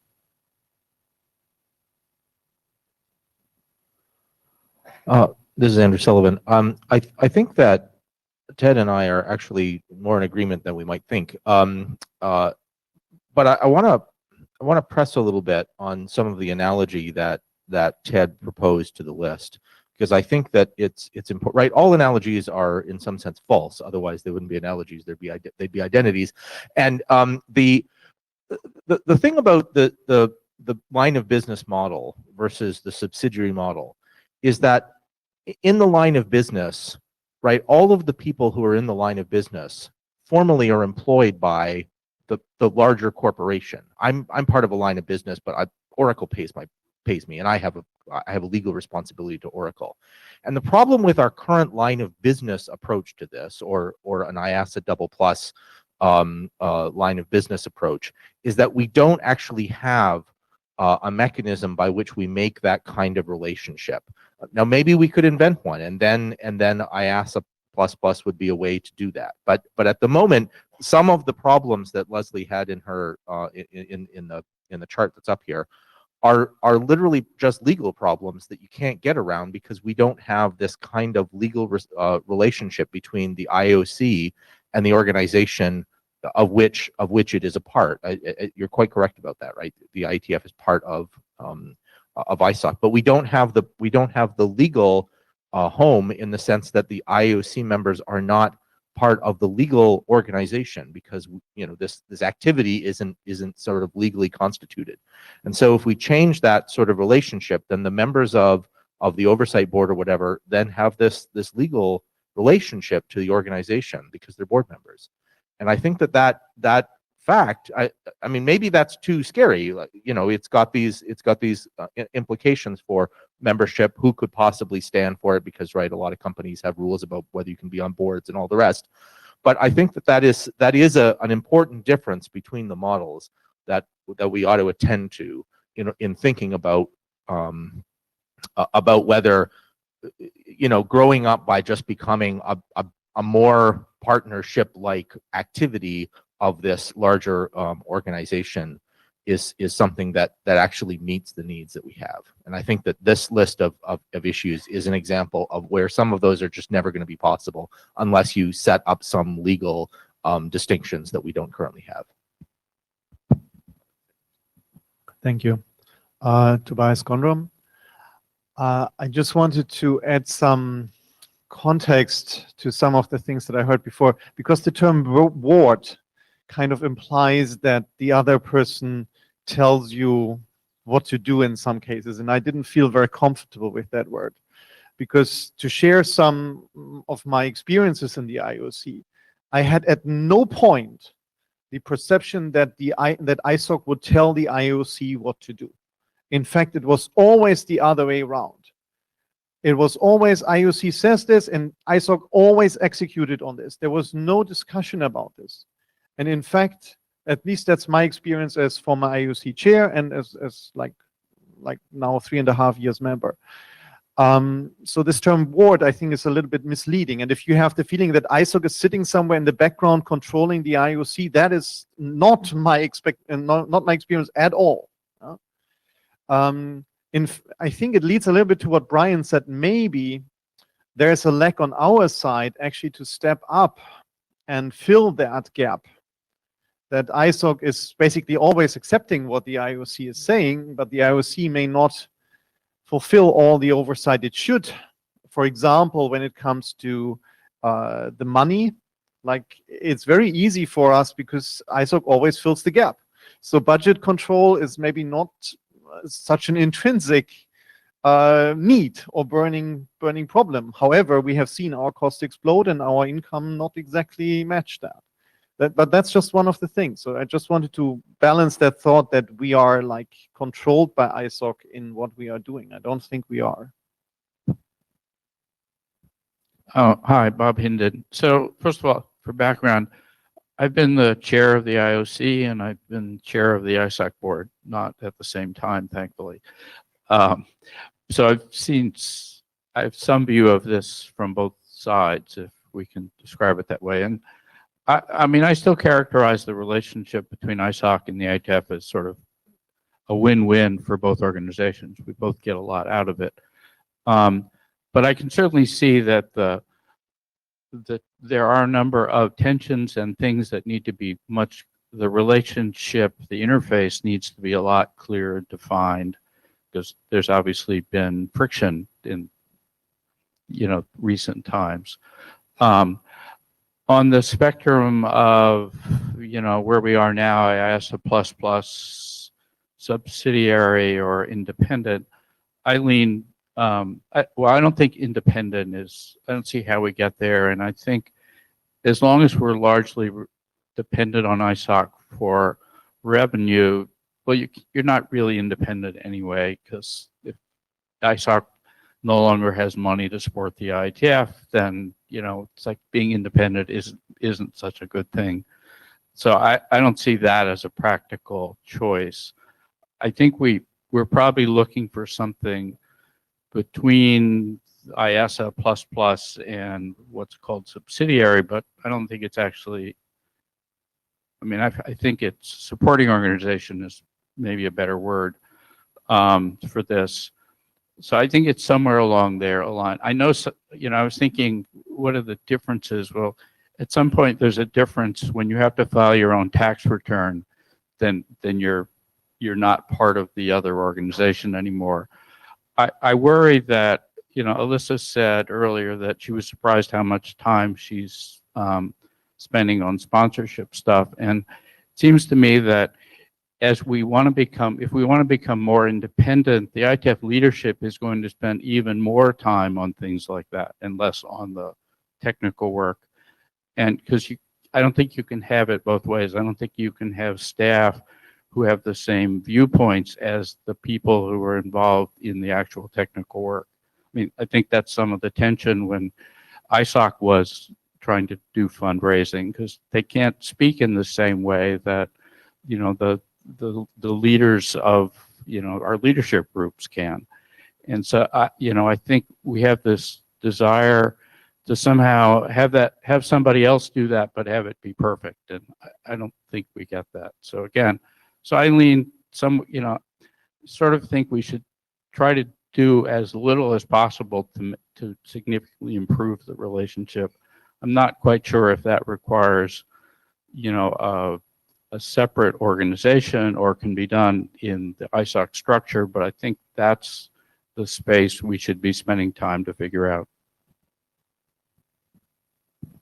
This is Barry Leva. I'm going to make an analogy to what Andrew said. Yeah, and I think I largely agree with Bob. Leslie has a bunch of things laid out here on the right that are oddities from the ISOC perspective. If Kathy has an issue with signing contracts that we create, if ISOC's IT has issues with the difference in IT arrangements, if we have a problem with ISOC formally being the ones to hire the IAD, even though we make the decision and do the performance evaluations, let's do whatever we need to do to fix those. But let's minimize the separation from ISOC. Bob called it a win-win. More specifically, ISOC gives us connection to development and outreach and governance and that sort of thing. We give ISOC a better connection to the technical world. And I think that benefits both organizations. So I lean more toward the IASA++, possibly somewhere in between that and the next version, and way away from a complete separation. If I can just quickly respond just a little bit to that or do a follow-up. I think, with my experience as IETF chair, I think the issue is that if you see, you have to handle a task, whether it's, fundraising or whatever, or buying software or managing your employees that actually do the work, that can be done in obviously multiple different ways. And so the choices that you have is, can you organize that in the sort of most efficient sense so that you have, the need to do less coordination and you have a, closer knit team and then you execute more efficiently. And of course that does mean that you have to spend some time doing that reorg. Or you live with, constraints that are in the current model. And that's the trade-off. And at least from my perspective, some reorg, some rethinking of how these pieces fit together is useful, because then the long-term benefit is that you actually get things running more smoothly because you have less parties to negotiate a particular contract, for instance. So before I was talking about ISOC's expectations on this, and I had made a comment on the list, but I'll make it here again. And I think Bob phrased it very well as a win-win scenario or situation or relationship. So the fact that, I mean, ISOC's technical work actually gets a lot of credibility from being basically the home of the IETF or whatever you want to call it. So no matter what we do, I think we make, or well, it's really up to the IETF community, but if the IETF community values that type of technical work that very often involves the promotion of IETF technologies, I think it's important that the connection is clear somehow. So in both directions. And then a second comment unrelated to that, which is about funding. I mean, I've made this comment in the sponsorship committee, but we're talking about funding here for several times, so I'll make it here as well.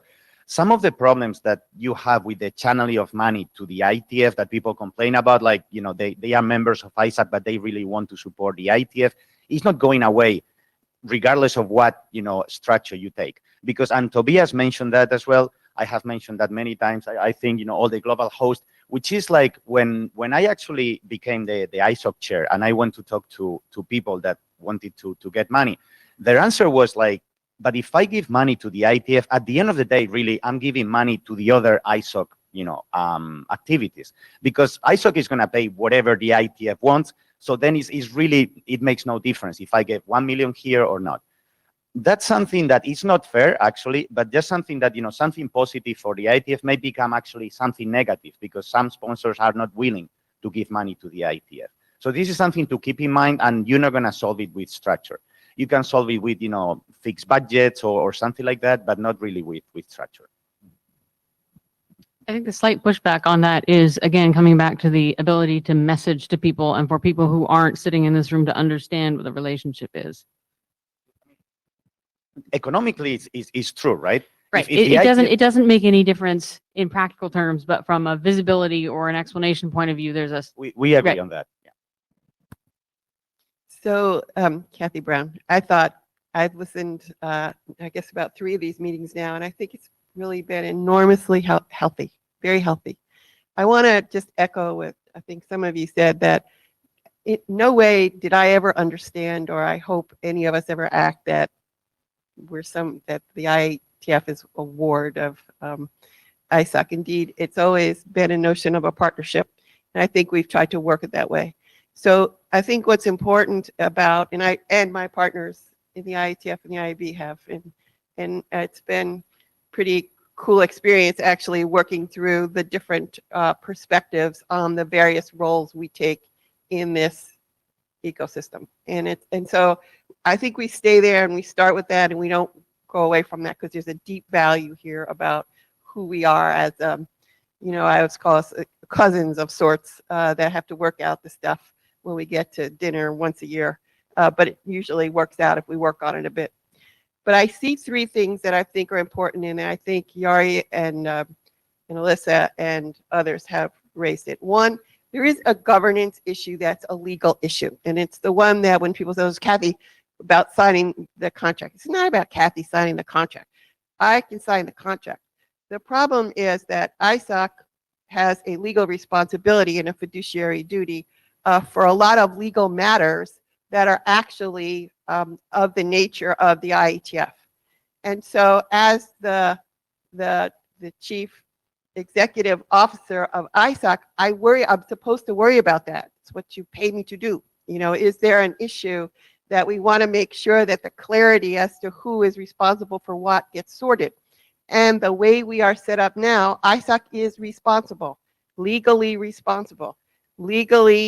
liable for many things that, in fact, second point of governance, we have little or no control over, nor do we exercise it. So ISOC has a whole list of policies. Personnel policies are one of them. Privacy policies are another. Whether you can walk across the border with your laptop full of ISOC data is another. I could list these things for you that are our policies that do not apply to you or don't seem to apply to you because that's not the way we operate. But it's a lack of clarity as to how that should operate. So there's kind of this governance issue. Then there's just a plain operational issue. Which way causes more inefficiencies? I'm a little bit here with Yari. I'm not sure the way we do it causes more inefficiencies. than if it was a simpler structure that said, you know, your IOC or your oversight committee or whoever that is has authority to make that decision and final sign off. This way you have to go through that, and then sometimes it's kind of laughable. We're sitting at the IOC. I said, well, am I talking about myself now as a member of this committee, or is it because I'm going to sign the check, or because, right? So there's a layer of kind of stuff here that maybe gets cleared up. So governance, then operation, and then culture. And I agree, by the way, that this culture issue, and Lucy's right. You could do this and make it all horrible and everybody isn't talking to each other anymore and you have processes and procedures. And I think one could guard against that, and I think one should. And the other piece is this relationship between the two organizations, which is as important to ISOC as it is to IETF. It is very important to ISOC that we are the home of the IETF. When I explain that to people, I was just on the plane with a fellow saying, why are you coming to Singapore? Well, I'm going to the IETF meeting. Well, who are they to you? Oh, want to hear? It's very cool. Here's what happens. Here's what's blah, blah, blah. Oh, IPv6, we're running out of numbers. Is that something you care about? Oh, yeah, I'm going to have dinner with the guy who was on the team that, you know, figured out the code.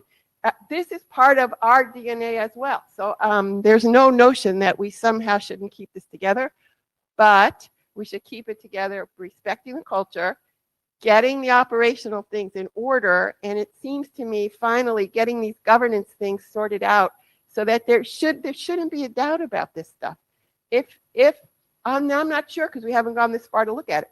Does a subsidiary, or the language used here, and a 501c3, for instance, supporting organization, give you or the other organization the ability to set up its own policies? I believe the answer is yes. We have to sort this, but I believe the answer is yes. That means it's okay if ISOC wants to have this set of things and you want to have this. We don't have a problem, then it's done. Do you have signing authority for something over $100,000?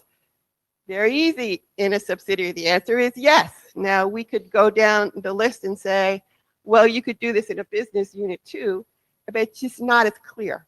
So I know I'm not supposed to have a point of view, but you could tell I do. My point of view is I would hate that. I would hate that last option. I would hate that.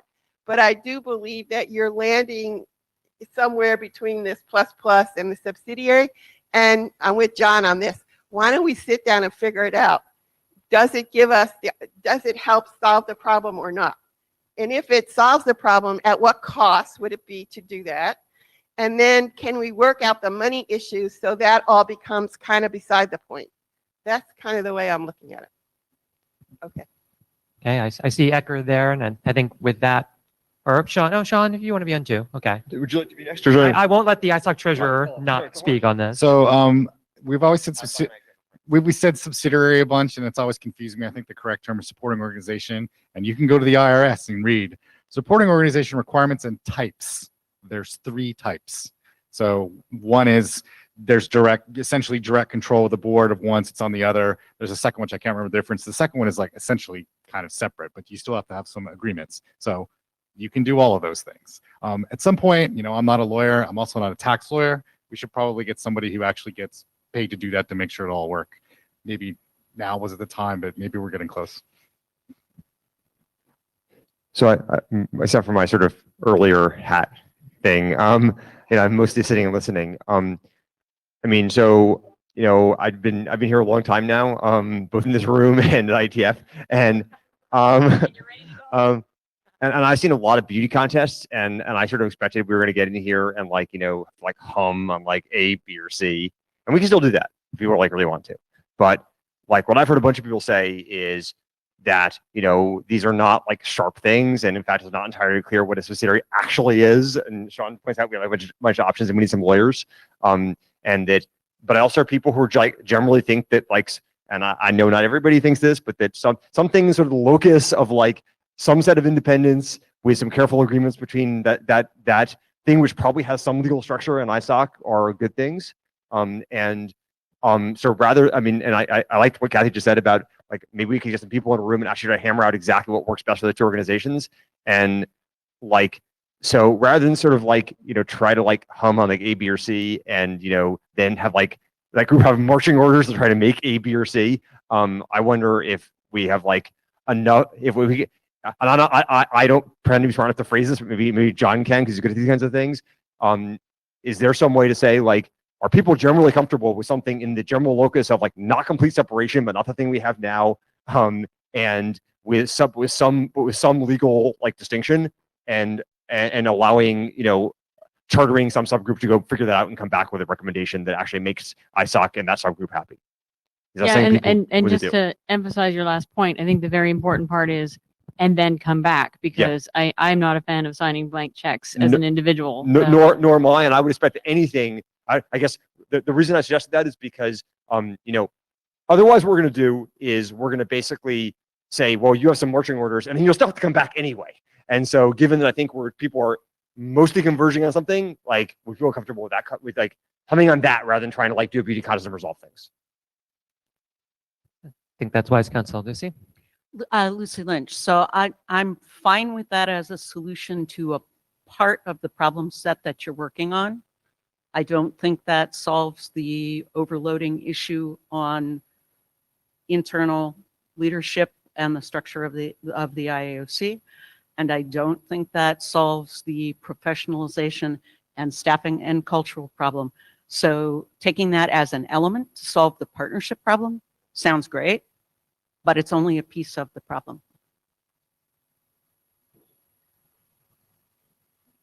Alyssa, I think, yeah.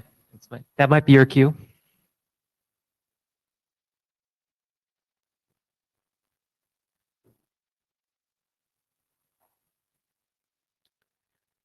Yeah. So on that point, actually, that's what I've been sitting there thinking about most of the time.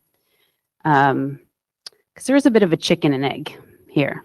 That's how I feel about it, which is to say, there's some things that you can do under one or two of these options that you can't do under other ones, even from a process perspective. If we are going to, add some staff or, create a department within ISOC, there's like a different set of lawyers. You don't need nonprofit incorporation lawyers if that's what you're going to do. So I feel like, although there does seem to be a lot gelling in this room, I would like to take a few hums about the options as presented in the draft to try and get a sense of what are the right next steps from a process perspective. How do we shape this teamwork that we're going to go off and do? How do we shape the work that we're going to go off and do in the IETF that is reflective of the work with ISOC? So I'd like to kind of get a sense of that, even though I know that not everybody is bought into whether that's the right next set of questions. Can you give me my next slide, please? And so I think what we're looking for here with the hums that I'm going to attempt to take are general preferences, right? So I think the discussion today reveals that there are many, many details about each of the options as presented in the draft that will need to be worked out. And what I've been thinking about in terms of the process for that is that if we get a sense in the room today, at least as maybe even just the distinction between independent versus something in the other space, or do we actually need legal entity versus not legal entity? If we can get a little bit of clarity about that today based off of these hums, then we can try to, I'm committing to try to draft a working group charter that reflects that sense in terms of the scoping of what IETF documents will need to be updated in order to carry us forward in that direction. And then in parallel with that, start this joint work between the ISOC board and some subset of the IETF leadership and community to start working through some of the details and basically have a conversation between those two tracks until we feel like the documents in the IETF reflect the kind of more legal work that would need to be done by the team and vice versa, and we're all in sync. So that's kind of the process that I'm envisioning going forward. It's a bit of a novel thing. Obviously, it's not the way that we normally would charter a working group and also stand up this other thing. But it sounds like there's support in the room for having something along those lines. So with that said about the process, we need some direction to figure out where are we going to take that process. So next slide, please. So I think just the first question, you know, in the last session in Prague, I think some people felt like we hadn't really fleshed out some of this discussion enough. We didn't understand the problem well enough, and so on and so forth. So I first just wanted to get a sense of the room, whether people feel like they have enough information to then express a preference along the spectrum that we've been discussing. So there's going to be two questions. One is if you feel like you have enough information, and the other one is if you don't. So if you feel like you have enough information to express a general preference about what you think is the best path forward for IASA 2.0, please hum now. And if you feel that you do not have enough information to express a general preference about what you think is the best path forward for IASA 2.0, please hum now. Okay, so I think the rough consensus is that people have enough information, but also happy to work with you guys to get more information that you need if there's things that we can do from a factual perspective. Okay, so let's proceed to the next one. So 4 questions here, reflective again of the options as they were laid out in the draft, acknowledging that, you know, all this discussion we've had, that these are really kind of points along a spectrum. They don't demarcate anything very, very specific right now, but you get a general sense of what the differences are between them. So would like to understand the sense of the room on these. So the first question is, if you believe that the IASA++ option is the best path forward, please hum now.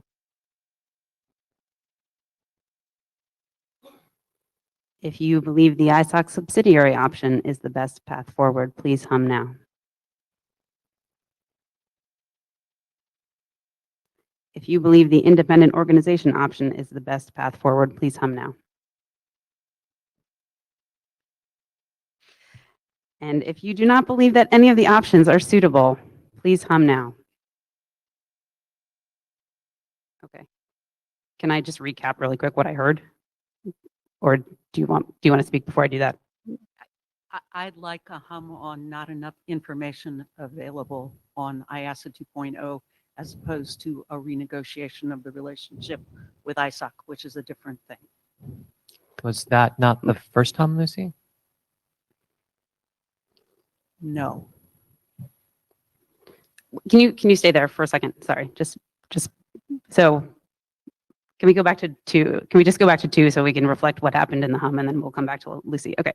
So what I heard probably the loudest hum for B, but a significant portion of the room supporting A, no support at all for C, and in Jabber. Okay, thank you. And a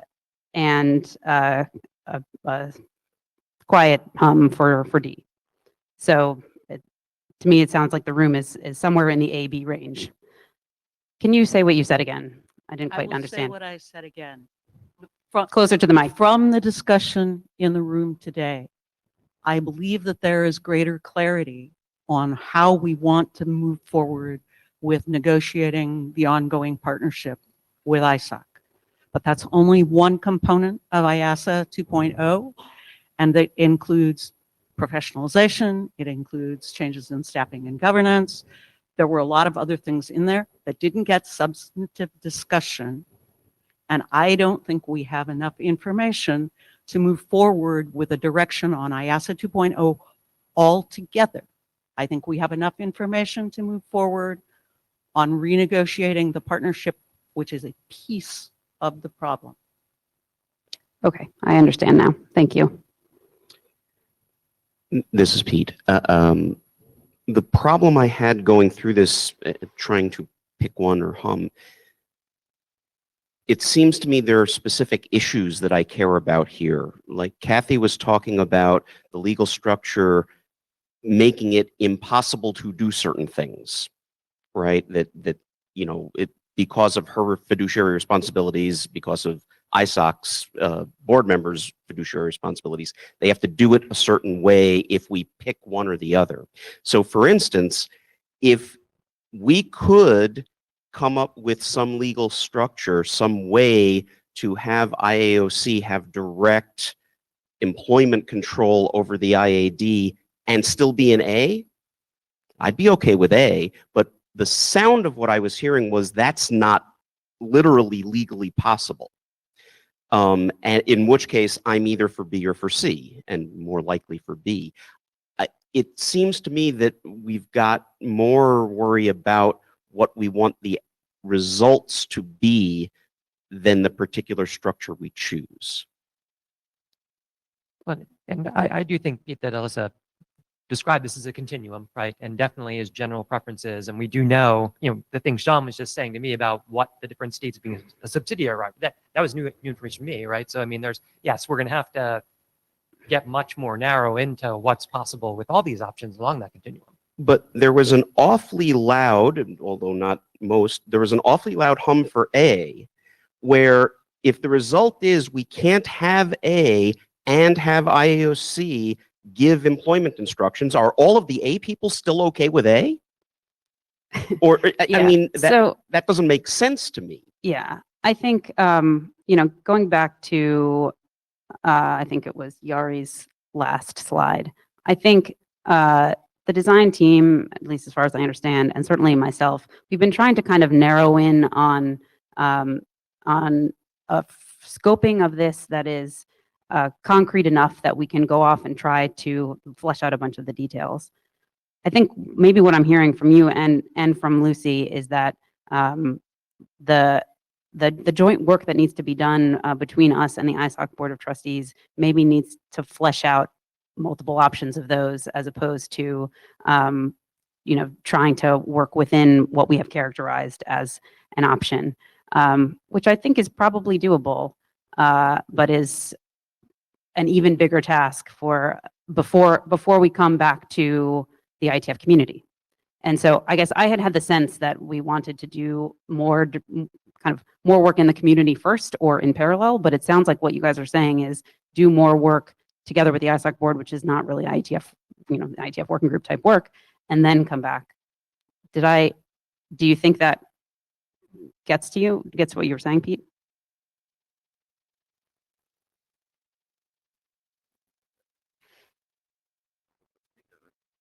I think so. I would want an answer to a series of legal questions before I could tell you what I want the outcome to look like. Okay. I don't know if that requires like lots of background work between the ISOC board and IETF leadership, or that just requires a laying out of some legal principles and some structures that work and don't work for certain scenarios, and then do that as part of the chartering process. That might be okay. Leslie Daigle, I don't want us to have to prove the right path for an outcome before we can take a step forward. But repeating something I said earlier, I think that I'm hearing that an important part of the next step is to understand better, to collect requirements from the ISOC perspective before we could even make a proposal for what's feasible going forward. So at this point in time, I don't think we should rat hole terribly on whether it's 2A or 2B going forward. I think that we can collect from this session, a deeper sense of what people feel about the relationship, and then go and collect some more requirements before we come back and try to figure out which way we're going. I think that's what we have to do. I don't think we can discuss it further than that with the data that we have in the room today. And I think in part what I hear and what Lucy is saying is that this may be necessary, it's not sufficient. I think that it's probably the case that we don't yet have our heads enough in the space of understanding how to solve some of the other, governance problems to even, catch up to there. So that's how I think this is playing out. Okay. By the way, So- the mic lines have to be closed to this point. Plenty of people. But okay, so that is helpful. Thank you. What I would like maybe other people who are in the queue to speak to, or at least respond to, is my understanding of the process that is behind that, which again is some small number of people in the IETF leadership going off and working with ISOC and potentially with legal teams to try and flesh those out. It is not chartering a working group. That will be sometime in the future after that initial piece of work gets done. Yes? Okay. If other people have opinions about that in the queue, that would be helpful to understand. Harald Alvestrand. Humming is great for taking options off the table. It's and I thank you for doing this. This is good because we now know that C is off the table. I liked the remark earlier that the difference between A and B in the immediate sense is which lawyers do you call for advice? So I think we have a strong mandate to flesh out B to the point that we know what the consequences of taking B are, in the sense that Pete referred to. Keeping an eye out for what would happen if we try to A is good, but not required, unless we figure out that B doesn't work.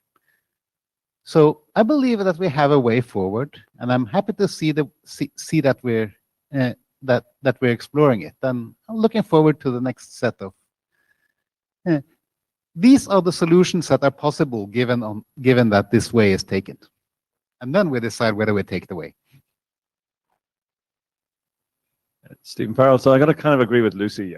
I think, while I think the sense of today that we're somewhere between A and B is entirely reasonable, and figuring out the consequences with which lawyers and so on is also reasonable. There's a bunch of things to do with the whole IASA or IASA 2.0 that I think should be worked on in parallel, unless we want to be doing this for 3 or 4 years. So I'm not supporting the idea of first figuring out where we are between A and B before anything else happens. If that was what you were proposing, and it kind of sounded like that to me. No, what I was saying was that I actually think these things are intimately related. So I guess I just disagree with Lucy. I think essentially asking the current NomCom structure, the current way that we appoint the IEOC to just like have a different role vis-a-vis a larger set of people who work for ISOC in a slightly different capacity is like those things are very much bound up, right? Like, okay, you added more staff, you professionalized within ISOC, but you kept the oversight structure the same. Whereas like if you set up a subsidiary, it needs to have a board, and we need to figure out what the oversight looks like. And so like those things are bound up together. And so I'm proposing, I guess what I thought I was hearing was that people want us to go off and articulate in more detail the staffing aspects and the professionalization aspects and the governance aspects along the continuum between A and B. We want to get some professional advice about that, and we want to talk to ISOC about what they think about that, and we want to come back with a suite of options that's fleshed out in across that whole comprehensive set of questions. So that would be my expectation, is that you work all the pieces of the process. And my objection here was the saying, go forward with an option when we've only really discussed one piece of the problem. And just for information, I'm still not sure I agree, because I think there's a whole bunch of the set of problems that we covered earlier that while you can't finalize them, you can still do some work on things like improving transparency or figuring out, roughly how many people might be needed to professionalize. So I think there's a bunch of things that could be progressed while also progressing this kind of organizational and governance issue. Okay. Ted Hardy speaking. And astonishingly, I came up to talk to the point you later asked us to address when we were in line. Unbelievable. And that's on the question of how the charter should work. And I strongly believe that we should not wait until we've gotten a huge way down any particular road with the right set of lawyers to start the chartering process, because I believe the chartering process is an important part of getting buy-in from the larger community that didn't make time for this meeting in this room to agree with us that this is something that we're going to move forward with. And I think that we don't want to wait to put that before them until we have documents in last call, that we do that through the mechanism of chartering a way forward. And I think that that means that right now that charter would say, we're going to explore something between 2A and 2B. Probably for the purposes of a charter, I would write it as 2B, an ISOC supporting organization, and then use that chartering to get further input from the community. And I think, yeah, you probably do need to talk to a lawyer first to make sure that you're using the right language when you say ISOC supporting organization versus subsidiary versus something else. And thank you for the people in the chatting room who put various tax code implications in there for me to read. That made my head hurt. Thank you. But the chartering is an important part of getting community buy-in, and I don't think it should wait. I guess I don't have a strong feeling about whether we should charter now or charter later. But I did want to sort of second what Harold said. I don't want to see I just spent like 9 months of my life doing this and like coming back with a suite of options, and I don't want to be like 6 months in have like, oh, here's another suite of options which like Chris has to select. Like I think we heard like a general direction that like, you know, that we should be going in, and we should be chartering a set of people to like negotiate in that direction, not to come back with like a whole array of things we had to run a beauty contest between. So I think I liked what you said at the beginning. I didn't like quite so much what you said when they should kind of come back with a suite. I think we should be like, let us try to make one thing work, and if that thing cannot be made to work, we have a reserve plan, but not like a menu. Hi, Sean Turner. I think these hums were incredibly helpful because, like Harold said, like it's between 2A and 2B, and that's great. Let's not complicate it too much. I think we can move forward. We can do things in parallel. We can make sure that we cover all three of the things that Lucy talked about. Let's do it. If we need to know the lawyer for the tax thing, we got that guy. I called him on the carpet, put him on the phone. I'm like, if we go to court, let me see your face because I'm going to point at you. Those kind of things. That we can work through all that stuff. It's fairly quick. I think that we could get the small set of leadership skill people in the room. Many of them live in Washington, D.C. We could do it in an afternoon probably and go through some of this stuff. I don't think it's terribly that hard that we could get together and flesh out a possible way forward between 2A and 2B and figuring out what, you know, from the IETF perspective and from the ISOC perspective, like what the kind of rough points are. I think we could do that. I don't think we need to take 3 years to do this because it's going to suck the life out of many of us. Thank you. Jonas Honinen, and yeah, first of all, I want to thank you also that we've taken away the 2C now and we have a little bit more clearer path forward. But what I would actually say is a little bit different than some other people have said. So what I would want to do is basically to charter and working group and work on the governance model.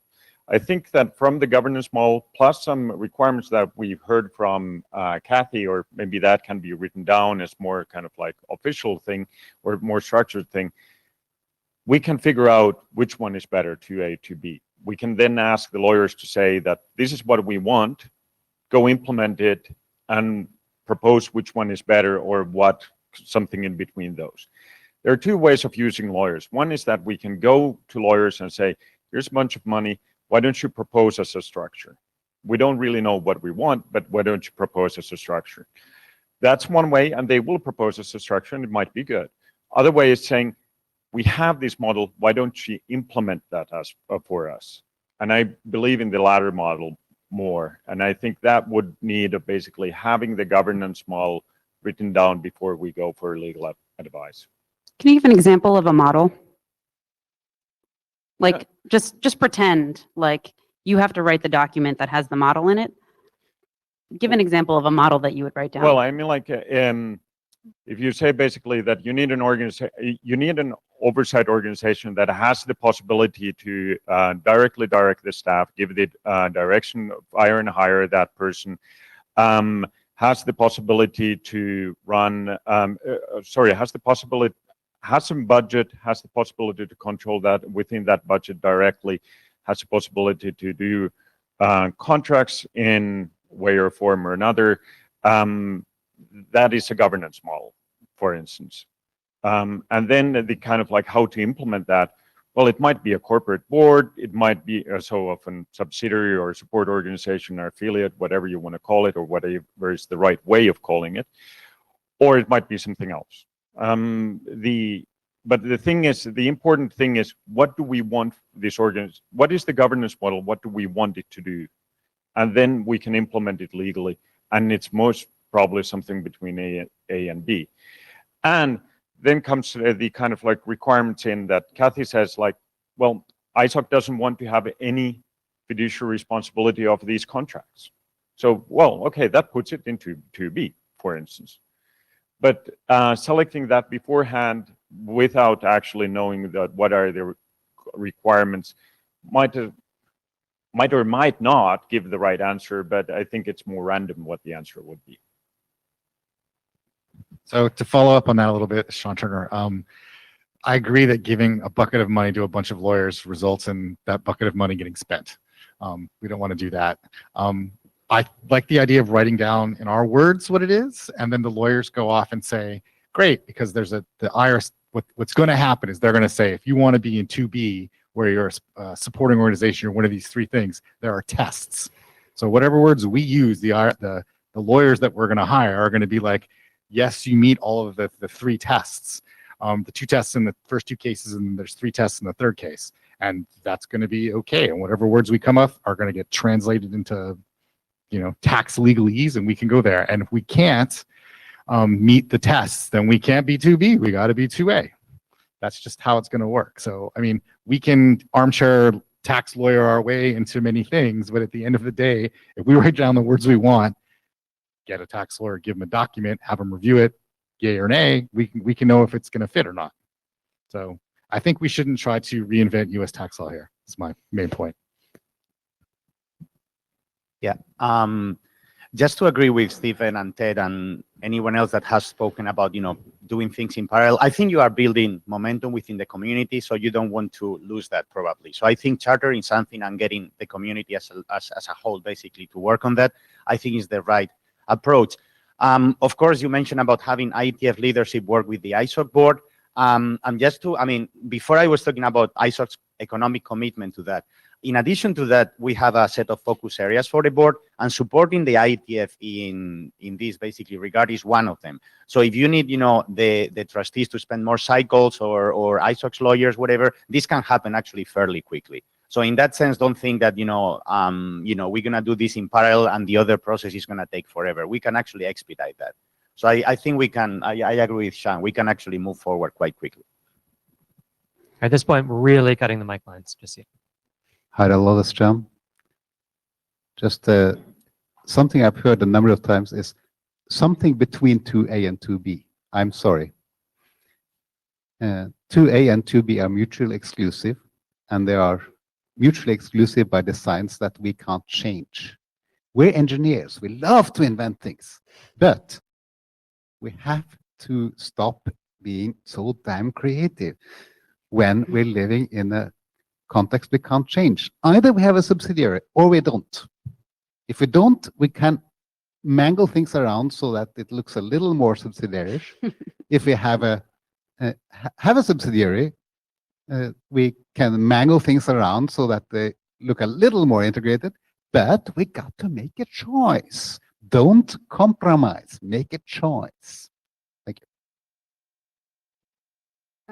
Portia Winsdanley. I am the interim IED, and I've had the opportunity to listen to the community to see where you all stand on this issue. There's one thing that I did want to point out, and that's the legal issue when considering moving to the subsidiary option, and that is that there are times when the organization will need a tax ID code, something as simple as that on the legal side. And that makes a big difference in terms of being able to move forward with work that needs to be done in a way that is that makes sense and streamlines processes, and not having to go and go through several different levels to get something done. So there is a legal issue that is beyond. I think governance issues most definitely can be worked out, but it's those legal things that makes the organization make sense as a subsidiary and as it grows up into the next phase of IASA 2.0. Thanks. So I hear kind of opinions all over the place a little bit on next steps, I will say. What I'm inclined to do is certainly to kick off some coordination with the ISOC board to understand things better from the ISOC perspective, and kind of this sort of superficial understanding of what the options are, as Sean kind of articulated. I think those are low-hanging fruit that we can get going on right away. I come from the school of thought that we do not charter working groups with these kind of broad amorphous charters when we don't really know what the goal is, or what we're trying to solve for. And we're not really there, but we're also not really at the place, I think, where like I can cancel my lunch meeting and go write a real focused charter for what the work is that we're going to do in the IETF. So I'm willing to kind of continue processing what happened today and try to draft up a charter that we can maybe kick around for a while on the list and see how people feel about. But I don't have a real crisp sense of what we're asking the IETF community to commit to right now, as far as what we would do in a working group. But maybe if we do that in parallel with the other things I just articulated, then that clarity will come. So that's kind of my sense of where we are right now. I don't know. You can disagree if that doesn't seem right. I mean, I think there is, I could see some value in performing precisely the exercise that Sean described. I think of, here are some options we think are attractive, right? Enough that we can articulate to lawyers, will we meet these tests with these options? And I think the kinds of things that we see in the design team document, I think are actually not that far from that. So I could kind of imagine trying to scope something that maybe had that very tactical goal. I don't think you need a working group to do that, though. Yes. So as a next step, we could say what we want to do is refine that down into something that will at least allow those tests to be executed. And that seems like something the community does, right? That's not something that the lawyers do. Like, we need to figure out for ourselves what we think are the interesting things to ask them that could be tested. Yep, sounds good. All right, thanks. Thank you. Anyone need to sign a blue sheet who did not? They are here. Come sign one.